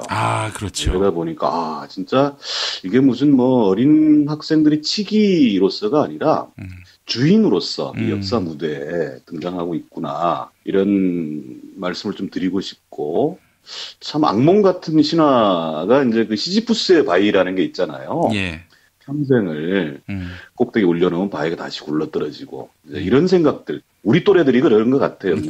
실패 경험들이 많다 보니까 평생 이 짓을 하고 있어야 되냐. 내 20살 때 짱돌 던졌으면 되지. 50 넘어도 촛불 들고 또 나와야 되냐. 뭐 이러는데 그런 패배감을 오히려 그 젊은 친구들한테서 거꾸로 배워야 되지 않겠나 싶어서 표현을 해보자면 우리가 이제 FTA 그 저지 투쟁할 때 이제 레치지라고 그러죠. 정확한 발음은 레치 조항, 역진 방지라는 이게 자전거 기어 같은 거예요. 이제 뒤로는 안 가잖아요, 자전거가. 그게 이제 레치인데 이건 불가역적 시민혁명이다. 저는 이렇게 표현을 하고 싶고 그것이 지난 19일 날 이미 불가역적인 그 지점을 저는 돌파했다고 봐요. 돌파했던 이유가 숫자도 숫자입니다만, 근데 우선 뭐 5대 광역시, 6대 광역시 이런 데서 10만 명 단위로 막 사람들이 모인단 말입니다. 이거는 서울의 100만하고는 차원이 다른 인구 비례로 봐도 그러하고요. 그다음에 지금 국회가 지난 그 19일, 21일 요 이제 3일 사이에 이제 복잡하게 돌아가고 있는데 어쨌든 마무리는 아마 국회에서 하긴 할 거예요. 그런데 지역 국회의원들을 직접 압박하는 이런 지역 여론들은 굉장히 중요하다. 이 말씀 드리고 싶고요. 얘기 나온 김에 이제 그 19일 촛불에서 또 어제 검찰 발표, 그리고 이제 오늘 뭐 여야의 각 반응들 아주 짧게만 살펴보면 어쨌든 전국 촛불이 있었고 어제 오전에 현직 대통령을 피의자이자 공모범으로 발표를 했고 이 뭐 배째라도 아니고 뭐 박근혜 청와대 뭐 차라리 탄핵당하겠다 이렇게 배째라 나온 거잖아요. 역사적으로 보면요, 저는 이렇게 표현을 해요. 박근혜식 나의 투쟁. 근데 그 방식은 사령부를 포격하라. 그 유명한 모택동이 그 중국 인민들을 그야말로 대재앙으로 몰고 간 그 나의 대자보라는 문화대혁명을 촉발시킨 것이 이제 그 대자보의 사령부를 포격하라. 뭐 이런 건데 오래 못 버팁니다. 다시 한번 확신 있게 말씀드리면 결코 오래 못 버틴다 이 말씀드리고 싶고 탄핵 얘기를 하니까 이제 야당 대권 주자들이 이제 투쟁과 탄핵을 병진한다 이런 이제 합의를 했고 어제 밤이죠. 새누리 비박 의원들 뭐 35명이 모여서 32명이 탄핵에 동의했다 뭐 이런 건데 뭐 이렇게 되면 이제 어쨌든 법률적인 요건들은 다 갖춰진 건 맞는데 여전히 사실은 탄핵은 이게 양날의 칼인 게 또 맞잖아요. 황교안이 권한대행으로 있다거나 또 법사위원장, 물론 이제 권성동 법사위원장은 탄핵에 동의를 했다고는 하는데 이렇게 국회 절차를 밟고 가도 헌재가 또 암초로 있고 막 이런 건데 아마 이제 그 역진불가 얘기를 이제 계속 말씀드립니다만 26일이 누구나 예상하는 거의 최후 통첩입니다. 국민들의 최후 통첩, 그다음에 국회의 대통령에 대한 최후 통첩일 것이고요. 뭐 벌써부터 이제 그 더불어민주당은 탄핵 절차에 대한 검토에 들어갔다고 하고 암초들 잘 피해 가시겠죠. 그리고 더 중요한 것은 국민들의 힘입니다. 이 정도 국민의 힘. 우리가 11월 26일 300만을 얘기하고 있단 말이죠. 300만이 모여서 끝장내자. 뭐 이 전쟁사 쪽으로 얘기하면 대회전이 되는 게 대회전 통해서 마무리 짓자. 그리고 제가 이제 11월을 계속 확신성 있게 말씀드리는 여러 가지 이유 중에 하나가 11월 30일 민주노총 총파업에 돌입합니다. 그러니까 이번 주가 굉장히 중요하겠습니다만 26일에서 30일까지 버틴다면 진짜 이 뭐 역사에 씻을 수 없는 죄를 뭐 이미 많이 짓고 있습니다만 돌이킬 수 없을 것이다. 이 말씀 드리고 싶고요. 대표님, 그런데 말이죠. 비폭력과 평화 시위는 좀 큰 강이 있어 보입니다. 그 평화 시위라고 하는 것은 무슨 일이 있어도 뭐 저쪽에서 총을 쏘건 뭐 물을 쏟아붓건 간에 관계없이 그냥 계속 비폭력을 유지하는 이런 형태의 그 평화 시위가 있는가 하면은 일단 충돌 직전까지는 절대 비폭력을 유지하다가 저쪽에서 이제 공격이 들어왔을 경우 그때는 이제 같이 맞서서 물리적으로 충돌하는 이런 형태의 시위. 어떤 것이 그 타당하고 정당하다고 보십니까? 그러게요. 저 이제 굉장히 우려되는 지점이어서 지난 주 방송에서도 뭐 프레임 자체가 좀 잘못 짜져 있는 것이다. 그래서 이제 결벽적인 평화주의 이게 참 말이 되냐 뭐 이런 말씀을 드렸는데 지난주 광화문 집회에서 유명한 사진이 이제 그거잖아요. 경찰 차벽에 붙은 스티커를 깔끔하게 이제 떼는 학생들 해가지고 뭐 사진 캡션에 이렇게 붙어 있더라고요. 의경들 힘들까봐 뭐 이렇게 해서 그대로 설명으로는 성숙한 시민의식 이렇게 얘기를 하는데 이게 폭력 비폭력 이 문제가 아닙니다. 수능이냐 저항이냐 이 프레임이 중요한 것입니다. 저는 이제 그 장면 그 사진을 보고 착한 아이 콤플렉스 같은 거다. 비난할 이유는 없습니다만 이거를 또 이제 성숙한 시민의식이라고 포장하는 것은 굉장히 문제 있는 발상이다. 이런 생각을 했고요.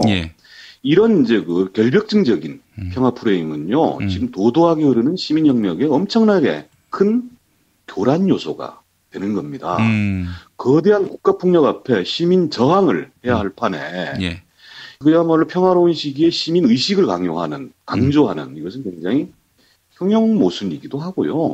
그러니까 수능이냐 저항이냐인데 지금 수능할 수 없지 않습니까? 저항의 방법으로 폭력과 비폭력이 있는 것이지 방법으로서 폭력과 비폭력 밑에 수능을 딱 깔아버리면 왜 집회 및 시위를 합니까? 하지 말아야죠. 예. 그리고 거기에 열심히 스티커 붙인 분들은 또 뭐냐는 거예요. 하다못해 의경들 들어서가 아니라 의경들도 나중에 그거 떼면서 한 번씩 내용이라도 한번 더 읽어보고 그런 생각들이 좀 깨우쳐지고 차라리 이게 훨씬 나은 것이죠. 그래서 무조건적인 비폭력, 평화 이런 좀 강요하지 마시고요. 강요하지 마시고 지금의 중요한 것은 순응할 것이냐, 이 말도 안 되는 나라 정부에 순응할 것이냐, 저항할 것이냐, 저항의 방식에서 어떤 것이 더 유용한 것이냐 이런 걸 생각을 해야지. 그런 깔끔 떠는 결벽증 가지고 남들에게까지 가르치거나 강요하지는 말아주십사 하는 말씀 꼭 드리고 싶습니다. 예. 만약에 저쪽에서 그 계엄령 선포하면 어떻게 해야 합니까? 어떻게 하시겠어요? 싸워야죠. 그럼요. 탱크 앞에 들어눕든 무조건 싸워야죠. 어디 평화를 함부로 그렇게 얘기하는 것도 아니다. 네. 말씀드리고 싶네요. 심리 쿠데타가 일어나면 좀 버거울 것 같은데요. 저기 한 300만쯤 몰려오면 예. 서울로 집중하면 아마 생각도 못할 거예요, 아마. 그렇죠. 예. 그렇습니다. 대세 거스를 수 없습니다. 예. 그래서 제가 역진불가, 레칫, 불가역적 대회전 이것이 11월 26일이고 예. 그리고 민주노총의 총파업도 기다리고 있다. 예. 꼼짝 마라. 너희들은 포위됐다. 지금 항복하면 아니다. 뭐 살려줄 것도 없고 그냥 지금 빨리 항복하라. 뭐 얘기해야죠. 문재인 더불어민주당 전 대표가 퇴로를 만들어주겠다. 이런 발언을 했는데 저는 사실 그게 뭐 진심으로 그랬다기보다는 아니 그 말 듣고 저기 나 그만둬도 되니까 퇴로 봐달라. 이런 미친놈이 어디 있습니까? 한마디로 제가 봤을 때 그거는 매기는 멘트가 아닌가 이런 생각이 드는데 어디 정 대표님 어떻게 보셨어요? 하도 뭐 말들이 많아서 저까지 뭐 토달고 싶지는 않은데 예. 어쨌든 지금 그 예민하게 주요 정치 지도자들의 언행을 보고 있으니까 특히나 이제 그런 주요 지도자들께서는 좀 잘 좀 생각해서 얘기를 해주셨으면 하는 바람 정도 말씀드릴게요. 더 나아가면 그렇습니다. 네. 예, 알겠습니다. 우리 정 대표님과 함께 짚어봤습니다. 우리 정 대표님은 확실하게 11월 말로 얘기하셨기 때문에 여기 이제 운명을 거셨어요. 한마디로. 아, 그렇습니다. 저도 이제 물러설 곳이 없습니다. 물러설 곳 없어 이제. 완전히 네. 앞으로 이런 평론 활동도 접으시든지 이 운명을 걸어야 합니다. 아, 그렇습니다. 네. 이런 뭐 평론가로서의 운명을 다 걸어버리는. 예. 그렇습니다. 알겠습니다. 자, 정의 법칙이 통할지 한번 지켜보도록 하고요. 정 대표님, 다음 주 월요일에는 300만이 모인 지난 주말의 이야기로 한번 화제의 꽃을 피워봤으면 좋겠습니다. 네, 간절하게 바라겠습니다. 예, 고맙습니다. 네, 고맙습니다. 어머님, 아버님, 오래오래 건강하세요. 개업 축하합니다. 온세다 잠드소서. 결혼을 축하합니다. 형부, 우리 언니 반품은 안 됩니다. 차장 승진하신 주과장님, 주차장 되신 거 축하해요. 우리 같이 산 게 벌써 7년이나 됐네. 썩 짜릿했던 시간이었어. 태어나서 처음으로 여자에게 보내는 꽃이야. 너랑 닮은 꽃. 생일 축하해. 사랑과 축하, 위로가 있는 곳에 좋은 사람과 플라워. 1566-0263 1566-0263입니다. 지금처럼 사는 게 싫습니까? 전복을 원하십니까? 그렇다면 와우 전복을 드십시오. 와우! 전복을 먹으면 입맛 잃고 무기력했던 삶이 전복되고 시름시름하던 몸 상태가 전복됩니다. 답답하십니까? 전복하세요. 100% 완도에서 잡은 전복 중에 전복. 와우 전복. 한 번 맛보면 또 찾게 되는 와우 전복. 네이버에서 와우 전복, 전화번호는 010-2443-0818. 김용민 브리핑 애청자 여러분 안녕하세요. 정통 포르투갈 에그타르트 전문점 타르트팜 킨텍스점입니다. 요즘같이 입맛 떨어지는 비상식의 시절, 그럼에도 불구하고 우린 살아가야 하지 않겠습니까? 자, 드셔본 분들은 감탄사를 연발하는 기가 막히게 맛있는 에그타르트로 기분 전환해보세요. 일산 전 지역 배달 가능, 100개 이상 단체 주문은 수도권까지 배송 가능합니다. 검색창에 타르트팜 킨텍스점 031-923-2995. 6살 하늘이 밥을 잘 안 먹어요. 그런데 이때 택배입니다. 연지연 곰탕이 배달됐어요. 직접 도끼로 팬 장작불 위에 한우 사골과 도가니를 가마솥에 한가득 넣고 24시간 끓인 진구. 연지연 곰탕이 하늘이 입에 들어가는 순간 아, 맛있다. 엄마 한 그릇 더 주세요. 조미료 같은 첨가물이 전혀 들어가지 않아 엄마의 기쁨은 더하답니다. 7팩 이상 무료 배송합니다. 주문 전화는 010-7252-1114 010-7252-1114. 오늘을 읽는 책, 문학평론가인 국민대학교 국문학과 정선태 교수와 함께합니다. 정선태 교수님 만나겠습니다. 교수님. 네, 안녕하세요. 예. 자, 교수님. 또 지난 주말에도 엄청난 촛불의 바다가 광화문을 수놓았는데요. 한편으로는 이 권력이 이 바다를 그대로 내버려 둘까 하는 그런 염려도 조금씩 듭니다. 근데 저들이 뭐 호락호락 물러나지 않을 거란 얘기는 우리가 여러 차례 했고요. 예. 내 시민들이 이런 힘으로 끈질기게 저항한다면 글쎄요, 함부로 무력을 동원할 수 있겠습니까? 예. 아마 즐겁했을 겁니다. 수만도 아니고 100만 단위로 이렇게 모이는 것에 감히 계엄, 감히 친위 쿠데타 이런 것들을 생각할 수 있겠는가 하는 생각도 들고요. 글쎄요. 그거 쉽지 않을 겁니다. 예. 더 끈질기게 우리가 물고 늘어져야죠. 예. 사상으로 더 무장을 해야 될 것 같습니다. 그러기 위해서는 오늘 또 양서 소개를 받게 될 텐데 열심히 또 경청해야 될 테고요. 네. 제가 지난주에 학생들하고 통영에 문학 답사를 다녀왔습니다. 예. 매년 2학기면은 학생들하고 전국의 문학 장소들을 찾아다니는 프로그램인데요. 예. 이번 통영을 갔어요. 우리 학생들하고 여기저기 돌아다니는데 아시겠지만 통영에 가면은 윤희상 기념관도 있고요. 박경리 기념관도 있고. 예. 유치한 문학관도 있고. 뭐 김춘수 문학관도 있고요. 여러 군데가 있습니다. 그리고 또 이번에 들른 곳이 전형님 미술관이었어요. 통영이 낳은 뭐 아주 걸출한 현대 화가죠. 예. 색채 아주 강렬한 추상화를 그리는 화가인데 아주 잘 가꾸어진 미술관이에요. 근데 제가 오늘 말씀드릴 건 미술관이 아니라 전형님 미술관 입구에 봄날의 책방이라는 아주 작고 예쁜 그 서점이 있었어요. 낯선 동네, 작은 동네 갈 때마다 이 서점을 보면 그렇게 마음이 설레요. 뭐 이유도 없이 들르게 되는데 그 서점이 보니까 예사롭지가 않아요.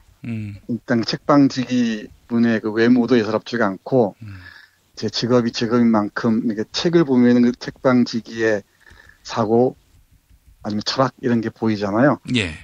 전체적인 감각이랄까 이런 게 예사롭지가 않더라고요. 보니까 악마 기자와 정의 사제도 있고. 아, 그렇습니까? 우리가 여기 소개한 책도 꽤 많이 있고요. 이런 데 가면 또 책을 사지 않을 수가 없죠. 그래서 오늘 소개해드릴 재난 불평등하고 저번 때 우리 경제 속설에서 이완배 기자가 알려주신 조집 티글리츠의 불평등의 대가 이 두 권을 샀습니다. 예. 그리고 거기 이 서점에서 찍어준 예쁜 도장도 하나 딱 받아왔습니다. 네. 예. 즐거운 여행이었어요. 이런 서점들이 점점 사라지고 있잖아요. 책방들이. 예. 뭐 서점의 거대화와 온라인 서점이 일반화하면서 내 마을의 장소에 곳곳에 동네 서점들, 마을 서점들이 세포처럼 퍼지는 게 사실 우리 삶의 건강 지수를 알려주는 하나의 좌표 같은 거죠. 예. 만약에 줄기세포 치료 가능하다면 모든 장소에 이런 서점들을 다 이렇게 배양했으면 좋겠어요. 그런 방법은 없나? 그것도 불법인가? 그래야 우리 사회가 좀 더 팽팽해지고 긴장감도 없고 그럴 수 있을 것 같은데. 예. 사흘 전인가 한국일보에 인터뷰 기사가 하나 났어요. 예. 제목이 뭐냐면은 엘리트의 타락한 인성은 투자로 전락한 상류층 교육 때문 이런 제목입니다. 여기 정신과 전문의 그 김현수 박사 인터뷰가 실려 있는데 상류층의 가족은 채권 채무 관계 변질이라고 얘기를 해요. 예. 그러면서 사교육비 투자한 부모는 당연히 자녀에게 성적으로 효과를 입증한다는 얘기죠. 한국의 이른바 지배층들, 지배 엘리트들, 또는 상류층이라고 얘기하는 사람들, 원래 의미에서 상류층이 아니죠. 예.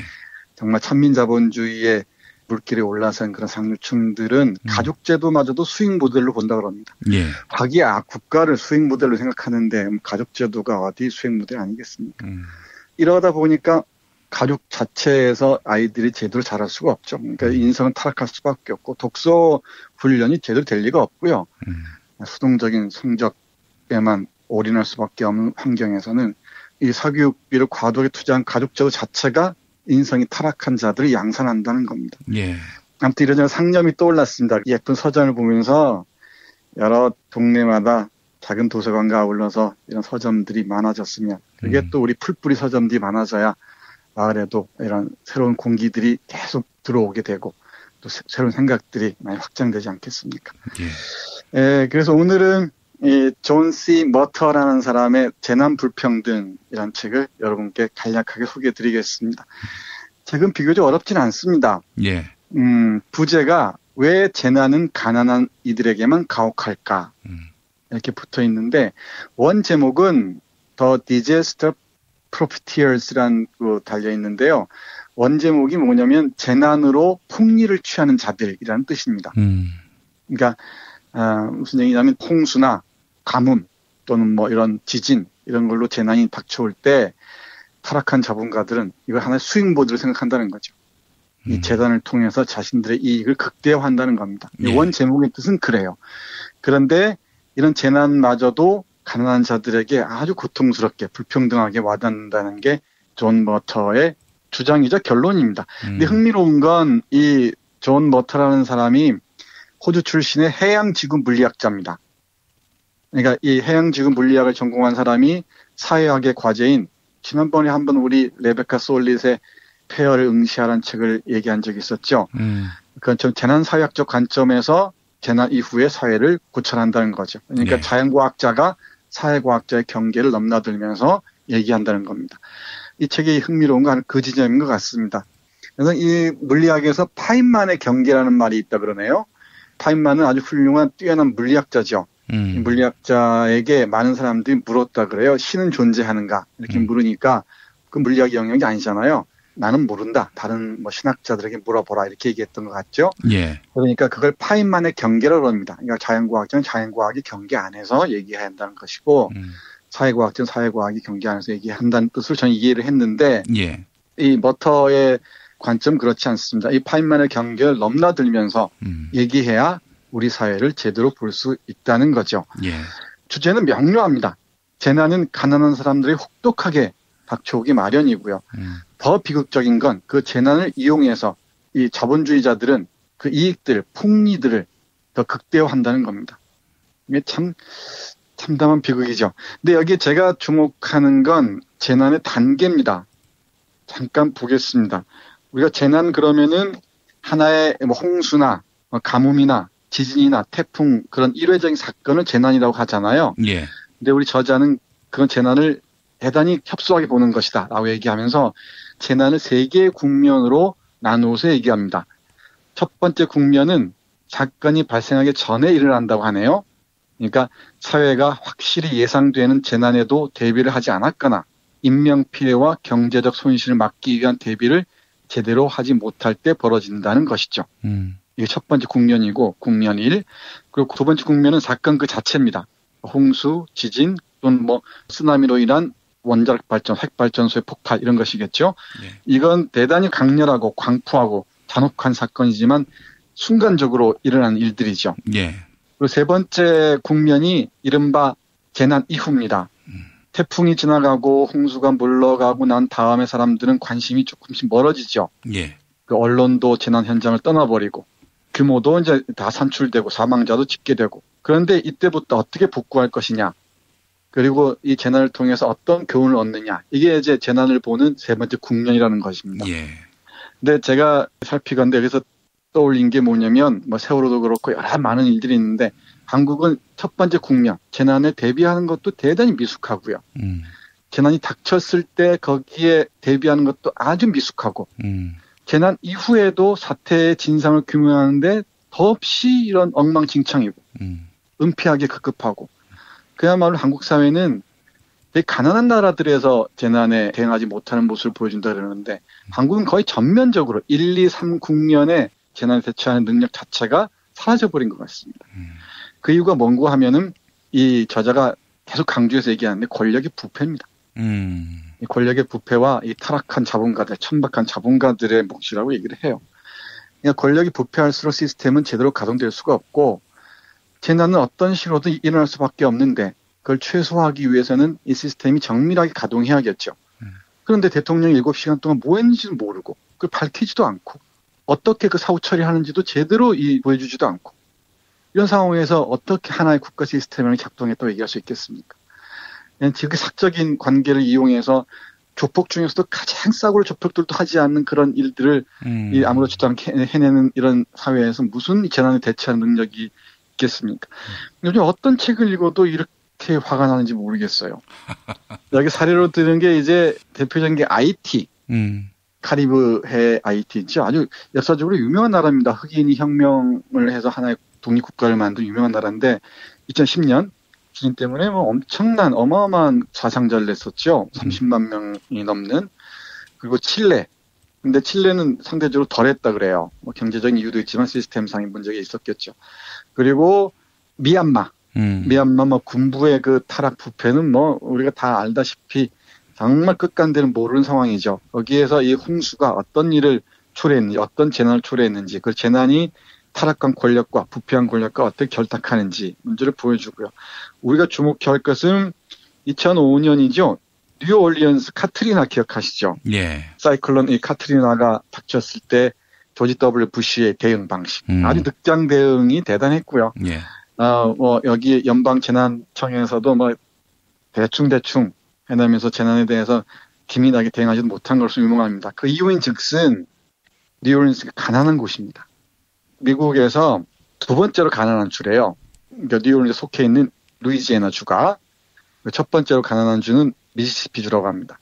그리고 루이지애나는 지극히 인종적인 곳이기도 합니다. 그러니까 흑인이나 히스패닉들이 아주 많은 곳이기도 하죠. 뭐 나중에 말씀드릴 기회가 있을지 모르겠지만 뉴올리언스는 또 재즈의 발상지로도 아주 유명하죠. 네. 쿠바를 마주보고 있는 그 나중에 기회 되면 말씀드리겠습니다. 이 동네의 풍경을 보면 이렇습니다. 가난한 흑인 가구를 경제적 고립적에 격리하는 정책이 수십 년에 걸쳐 이어져 온 것이 이런 재난의 원인이었다고 보는 것이죠. 그리고 이 뉴올리언스는 평균 지역에 비해서 아주 열악한 장소라고 얘기합니다. 또 하나는 뉴올리언스 지방정부가 속속들이 부패해 있었다 그럽니다. 타락해 있었다는 거죠. 이 당시 시장이었던 네이긴이 이란 사람이 다양한 부패 행위로 유죄 판결을 받아 10년형을 받는가 하면은 예. 뭐 최고 행정관도 뭐 정치적 부패 혐의를 받는 등 정치 권력들이 부패 연결고리에 단단하게 결박돼 있었던 것 같아요. 이런 상황에서 어떻게 이런 재난에 기민하게 대처할 수 있었겠습니까? 예. 그래서 이런 연방재난관리청은 제대로 해내지도 못하고 연방정부인 부시나 이런 그 국방장관 등도 엄습할때였죠. 이런 사람도 별 관심 기울이지 않고 아주 뭐 그냥 불교용하듯이 하고 그런 일이 있었어? 그리고 우리 뭐 조끼를 입고 있었다는데 아직도 못 구하나요? 그 발언 똑같은 발언을 조지 W. 부시가 한다고 해요. 예. 그러니까 이런 재난 속에서 역할을 한 사람들은 민간 구조원들, 우리 그 잠수사 기억하시죠? 예. 이런 분들이 가까스로 이런 일들을 했다고 합니다. 그런데 언론들은 또 타락한 언론들은 권력과 결탁한 언론들은 약탈 방화가 막 횡행하고 있다는 식으로 인종적인 혐오들을 조장하고 있다는 거죠. 사실과는 아주 다르게. 예.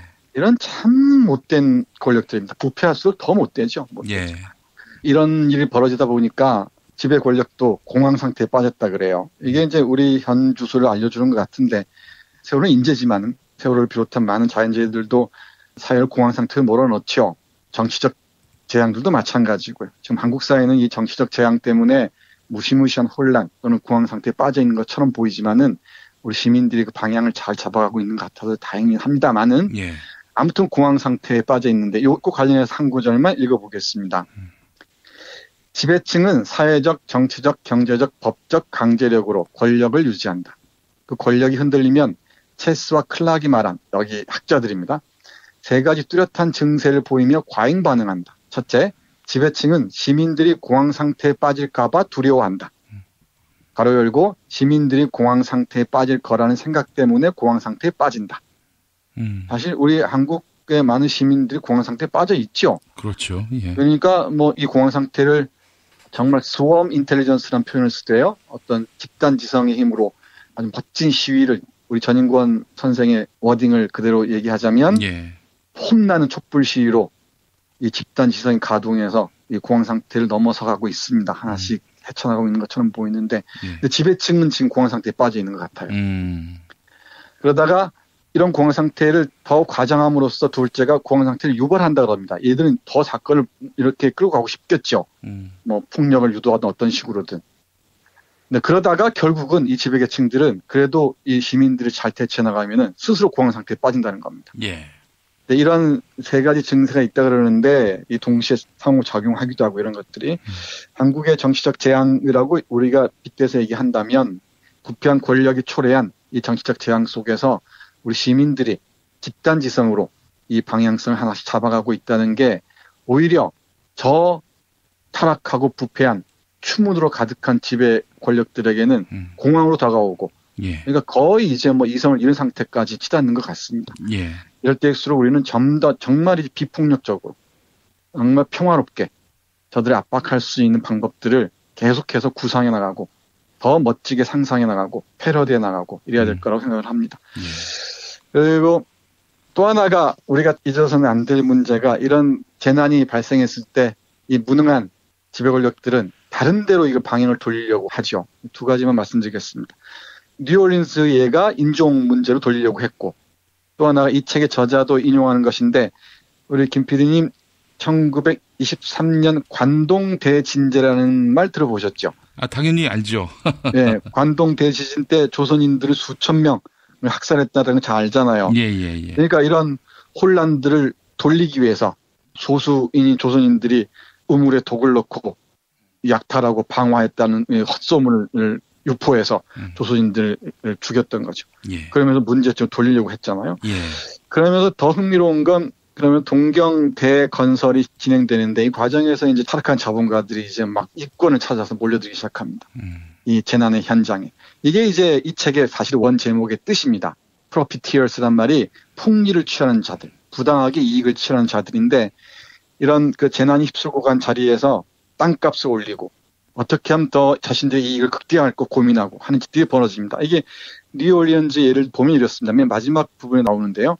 뉴올리언즈 시장이 뉴올리언즈 되살리기라는 그 계획을 세우고 거기에 자문단을 만들었다 그럽니다. 근데 그 자문단에 가장 영향력 있는 인물이 부동산 업계 거물인 조셉 카니자로였다는 사람이었다고 해요. 이거 오죽했겠습니까? 그러면서 이 사람 말을 들어볼까요? 참 무섭습니다. 뉴올리언스의 공공주택을 드디어 걷어냈다. 우리가 못하니 하느님께서 직접 하셨다. 무슨 말인지 좀 어렵죠. 그러니까 공공주택이란 가난한 사람들이 사는 곳이잖아요. 흔히들 달동네 뭐 이런 곳이죠. 이런 곳을 다 밀어버리고 재개발하고 싶은데 땅값이 오르고 건설업자들, 부동산업자들이 이권을 챙길 거 아닙니까? 그걸 못했는데 우리가 못하니 하나님께 직접 하셨다는 얘기는 이런 사이클론 카트리나 몰아쳐서 이걸 다 쓸어버렸다는 것입니다. 이게 바로 우리에게 절호의 기회다라고 얘기하는 거죠. 이런 식입니다. 그러니까 이런 부동산업자나 이 타락한 자본가들은 이 재난을 기회로 운영합니다. 이런 예들은 너무너무 많습니다. 필리핀에 홍수가 올 때는 뭐 시카고 곡물 시장이 환호성을 지른다 그러잖아요. 그런 것처럼 이런 재난들을 악용하는 풍리를 취하고 난 자들이 만연한다는 것도 이 책의 의미 있는 주제 중에 하나입니다. 그래서 결론은 그렇습니다. 재난은 자연적 사건이죠, 당연히. 그렇지만 정치적, 경제적 속성도 갖고 있다는 것을 알아야 한다는 것이죠. 그러니까 재난은 특히 여기서는 물론 자연적 재난만 얘기합니다만은 재난 자연적이지만은 언제든지 사회적 현상이라는 거죠. 그러니까 어떤 정치 지도자가 어떤 윤리 감각을 갖춘 리더들이 이 재난을 대하느냐에 따라서 완전히 다른 재난을 우리는 얘기할 수 있다는 것입니다. 지금 우리가 자연적 재난보다 더 무서운 정치적 재난을 통과하고 있지만 이 혁명 역사의 소용돌이를 통과하고 있습니다만 저는 더 무서운 게 계속 징후처럼 사인처럼 시그널을 보내오는 이 지진들 있잖아요. 경주 지진 요즘 많이 잊혀진 것 같은데 그게 어느 순간에 폭발할 때 우리에게 닥칠 그 어마어마한 재난들에 한국 사회는 어떻게 대응할지 이것도 대단히 걱정스럽습니다. 우리 애청자들 이 재난 불평등 제가 이 봄날 책방이라는 햇볕 따스한 통영에서 사온 이 책 여러분들도 함께 꼭 읽어보시고 재난이 자연적인 재해뿐만 아니라 사회적인 의미까지 포함하고 있다는 것 같이 생각해 보셨으면 좋겠습니다. 예. 2014년 4월 16일 오전 8시 55분경 그때 첫 신고가 들어갔지요. 세월호가 급격하게 기울고 있다. 그 이후부터는 박근혜의 책임이죠. 그 이전은 유병헌 책임일 수 있지만은 근데 대한민국 공권력은 모든 걸 다 유병헌한테 덮어씌우려고 했었고 이런 와중에 우리는 아주 국가 공권력의 커다란 빈자리 이런 것들을 또 확인할 수 있었고요. 예. 네, 절감합니다. 이게 웃어야 하나 울어야 하나 잘 모르겠는데 청와대 브리핑에서 한 말 듣고선 참 실소를 금치 못했습니다. 어떤 부분이 그렇습니까? 이 모든 이 세월호의 문제는 언론의 오보 때문이었다 이렇게 얘기한 게 있었죠. 그게 할 말입니까? 그게? YTN 보고 알았다. 예. 언론의 오보 때문이었다. 다 구한 줄 알았는데 몰랐다. 이게 할 말인지 어떤 상식이 있는 것인지 참 딱합니다. 예. 그 100% 만약에 그 말이 맞는다 하더라도 능력이 이거밖에 안 된다는 거 아닙니까? 뭐 그런 상황이 발생하면은 우리는 지금 최선을 다했다 이런 정도인데 이런 이유만으로도 국가 공권력을 운용할 자격이 없다는 걸 인증하는 거 아닙니까? 당연하죠. 예. 사실은 논리적으로 설명할 수 없으니까 이런 일에 자꾸 스스로 미궁으로 빠지게 하는 것 같은데 예. 이게 어떤 대통령 개인이나 그 타락한 지배자들 몇 명의 문제로 끝나는 게 아니고 예. 우리 한국에 살고 있는 많은 사람들이 점점 더 깊이 상처를 입는다는 거죠. 뭐 심리적으로도 그렇고 정신적으로 그렇고 그런데 저는 이 시민혁명의 물결에 동참하면서 예. 이걸 스스로 우리가 치유해 나가고 예. 절망을 넘어서는 방법을 스스로 깨닫고 우리가 사는 더 나은 세계를 꿈꾸는 상상력들을 발휘하면서 우리가 고쳐나가야지 예. 저들에게 기대해서는 뭐 무망합니다. 예, 예. 가만히 있다 생각합니다. 아유, 뭐 우리를 지켜줄 수 없는 권력이 아직도 계속 버티겠다고 하면은 이거 정말 어떻게 살겠습니까? 예. 자, 교수님 말씀 잘 들었습니다. 네, 고맙습니다. 서로 돕고 이끌어주는 문자당. 문자당이 문자당 샵을 열었어요. 중소상공인과 농업 생산자들을 위한 큰 장터. 아니 몇 개라고 그랬어? 2개, 3개. 남았을까 그냥 서비스 하나. 하나는 공짜. 농민회와 여성연대 같은 사회단체들이 추천하고 문자당이 엄정하게 검증한 상품과 서비스를 온라인으로 판매해서 수익금의 일부는 각 단체에 기부하는 장. 협동, 자조, 상생회, 진보 열린 장터, 문자샵. 포털이나 SNS에서 문자당을 검색하세요. 대한민국 최초, 아니 은하계 최초의 잡놈 평전. 김어준 평전. 무식하지만 의리 만빵의 엄마. 노골적인 인종차별의 격분에 개싸움을 벌인 이탈리아 현지인. 한겨울 침낭 안에서 인류애적인 사랑을 나눈 유럽 여성. 그리고 전대미문의 사기꾼 MB까지. 김어준의 학교에는 참 많은 선생님이 있었죠. 자기가 언제 행복한지, 내 욕망이 뭔지, 내가 어떻게 생겨먹었는지 자기하고 대면을 해야 돼요. 그래서 내가 하고 싶은 걸 찾아야 됩니다. 누구의 눈치도 보지 말고 욕망의 주체가 돼서. 그리고 그 일을 그냥 해요.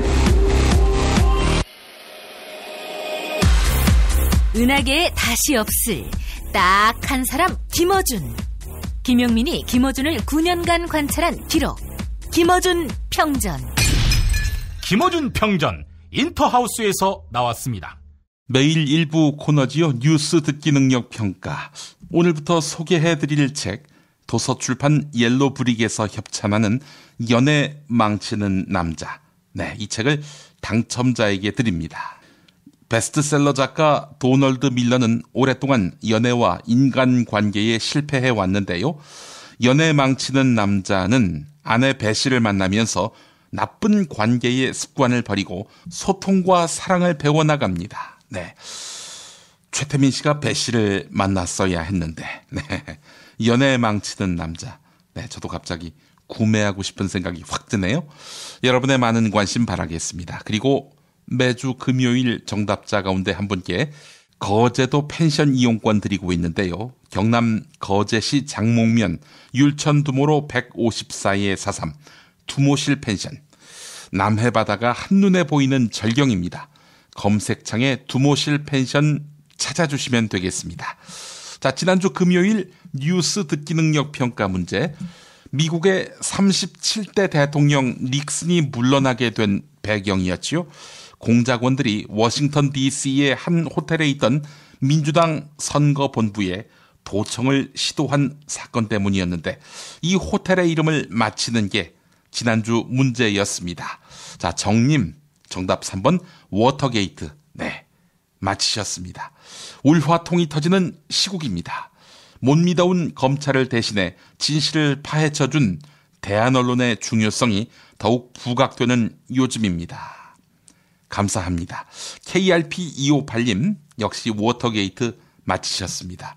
야간 알바를 하면서 김용민 브리핑을 듣는 애청자입니다. 수능이 끝난 고3 아들과 함께 광화문에 다녀왔습니다. 저렇게 버티기만 하고 있는 박근혜, 네, 끌어내려야 합니다. 라고 해주셨습니다. 네, KRP258님께 두모실 펜션 이용권 함께 보내드리겠습니다.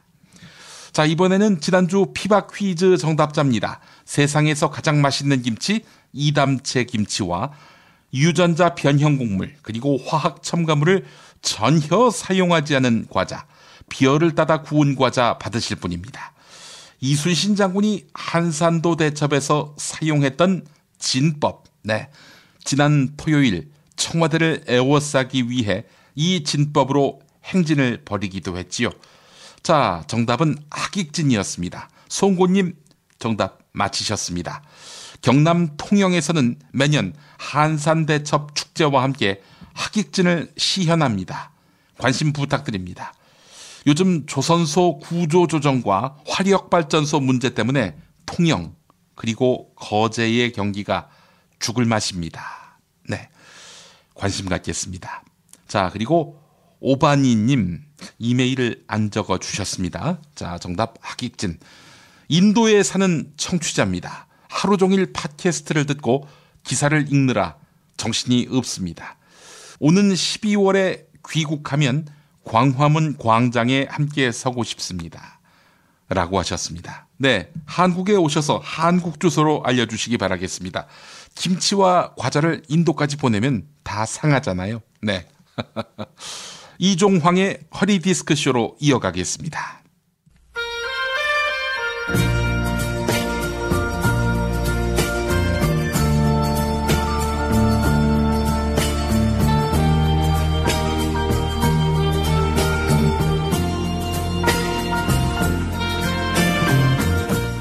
여러분 안녕하십니까? 여러분의 DJ 이종황입니다. 이종황의 허리디스크쇼, 여러분의 신청곡과 사연으로 함께하는 시간입니다. 오늘은 어디에서도 환영받지 못하는 외톨이 국무총리 황교활님께서 사연 보내오셨습니다. 국제우편이군요. 이 선생님 안녕하십니까? 저는 행정부의 넘버2 아름다운 목소리의 소유자 국무총리 황교활입니다. 킬로만자로의 표범이 바로 이런 기분일까요? 너무나 쓸쓸하고 고독합니다.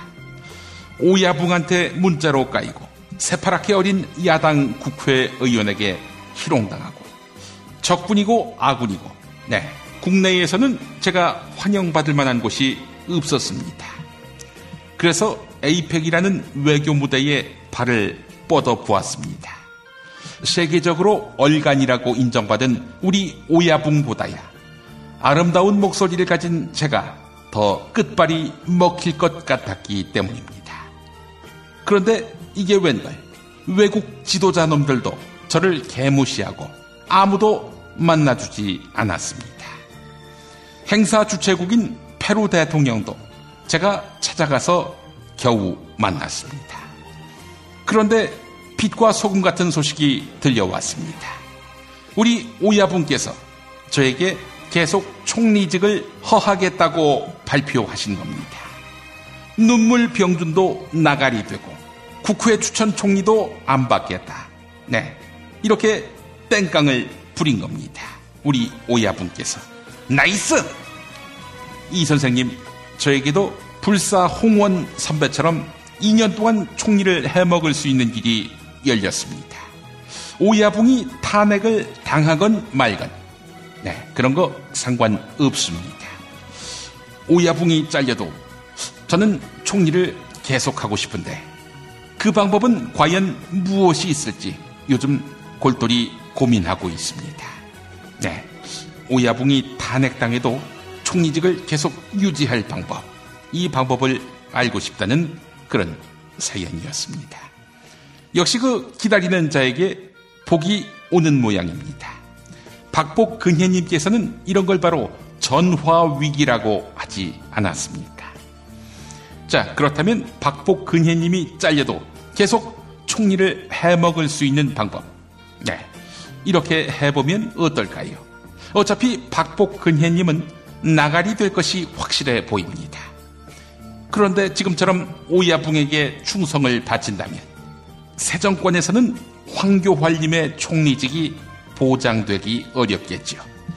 이제라도 박복근혜님에게 이별을 통보하는 겁니다. 함무라비 법전에 나온 대로 눈에는 눈, 이에는 이 하듯이 문자에는 문자로 박복근혜님에게 이별을 통보하는 거지요. 그런데 문자 내용은 이렇게 해야 합니다. 박복근혜는 하야하라, 또는 세월호 7시간 동안 뭐 했냐, 이것이 가장 확실할 것 같습니다. 이 정도쯤은 돼야 부역자라는 의심에서 벗어날 수 있는 거 아니겠습니까? 네? 그분의 대포폰 번호는 구치소에 수감된 사람들만 알고 있다고요? 네, 황교활님은 그런 의미에서 진정한 핫바지였군요. 알겠습니다. 그럼 이 방법은 어떨까요? 박복근혜님에게 계란과 물병을 주면서 나에게 던지라, 이렇게 부탁하는 겁니다. 너는 길라임, 나는 현빈. 네, 이러면서 드라마 따라잡기 놀이를 하자, 이렇게 설득하면 드라마 광인인 박복근혜님은 두 말 않고 황교활님에게 계란과 물병을 던질 겁니다. 이걸 동영상으로 찍어서 배포한다면 황교활님은 박복근혜님에게 순환을 당한 민주투사로 기억돼서, 네, 차기 정권에서도 한자리 차지할 수 있지 않겠습니까? 네? 지난번 성주 가서 한번 맞아봤는데 너무나 아프다고요? 그 행여 가발 벗겨질 걱정? 네? 가발은 아니라고요? 그 소리 한 번만 더 하면 죽여버린다고요? 그래, 이 새끼야. 그 칠푼이 밑에서 총리 해먹겠다고 애쓴다, 이 새끼야. 어? 외국까지 나가서 비응신 인증하고, 어? 국내에서는 고개 뻣뻣하게 세우고 공안검사 시절에 하던 버릇 못 버리고, 어? 너 같은 놈들이 외교를 하니까 우리나라 국격이 떨어지는 거야, 어? 하여간 이런 어처구니 없는 사연은 즉각 처리해야 합니다.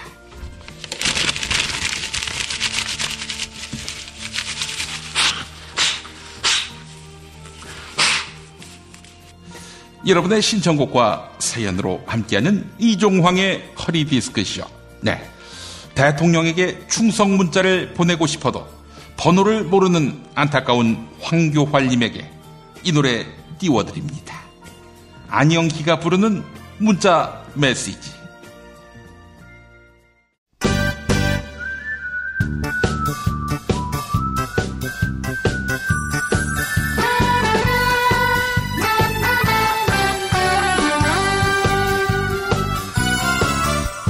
언제나 밤 11시 어김없이 날려주던 사랑의 문자 메시지 오늘 밤은 왜 안 오나. 어쩐 일일까 어쩐 일일까.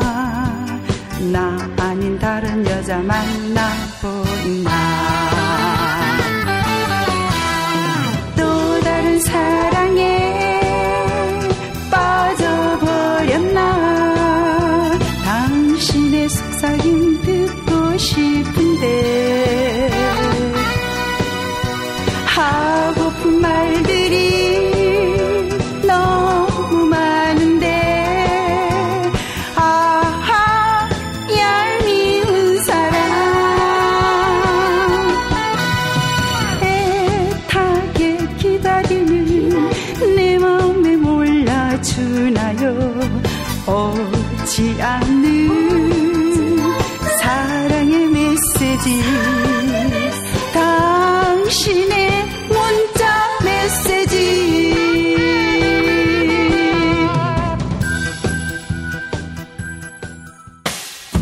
김용민 브리핑과 함께한 시간 어떠셨어요? 다음 시간에도 보다 바르고 알차며 즐거운 정보로 여러분을 찾아가겠습니다. 팟캐스트 포털 팟빵에서 다운로드하기, 구독하기, 별점 주기, 댓글 달기로 응원해주세요. 잊지 마세요. 다운로드하기, 구독하기, 별점 주기, 댓글 달기.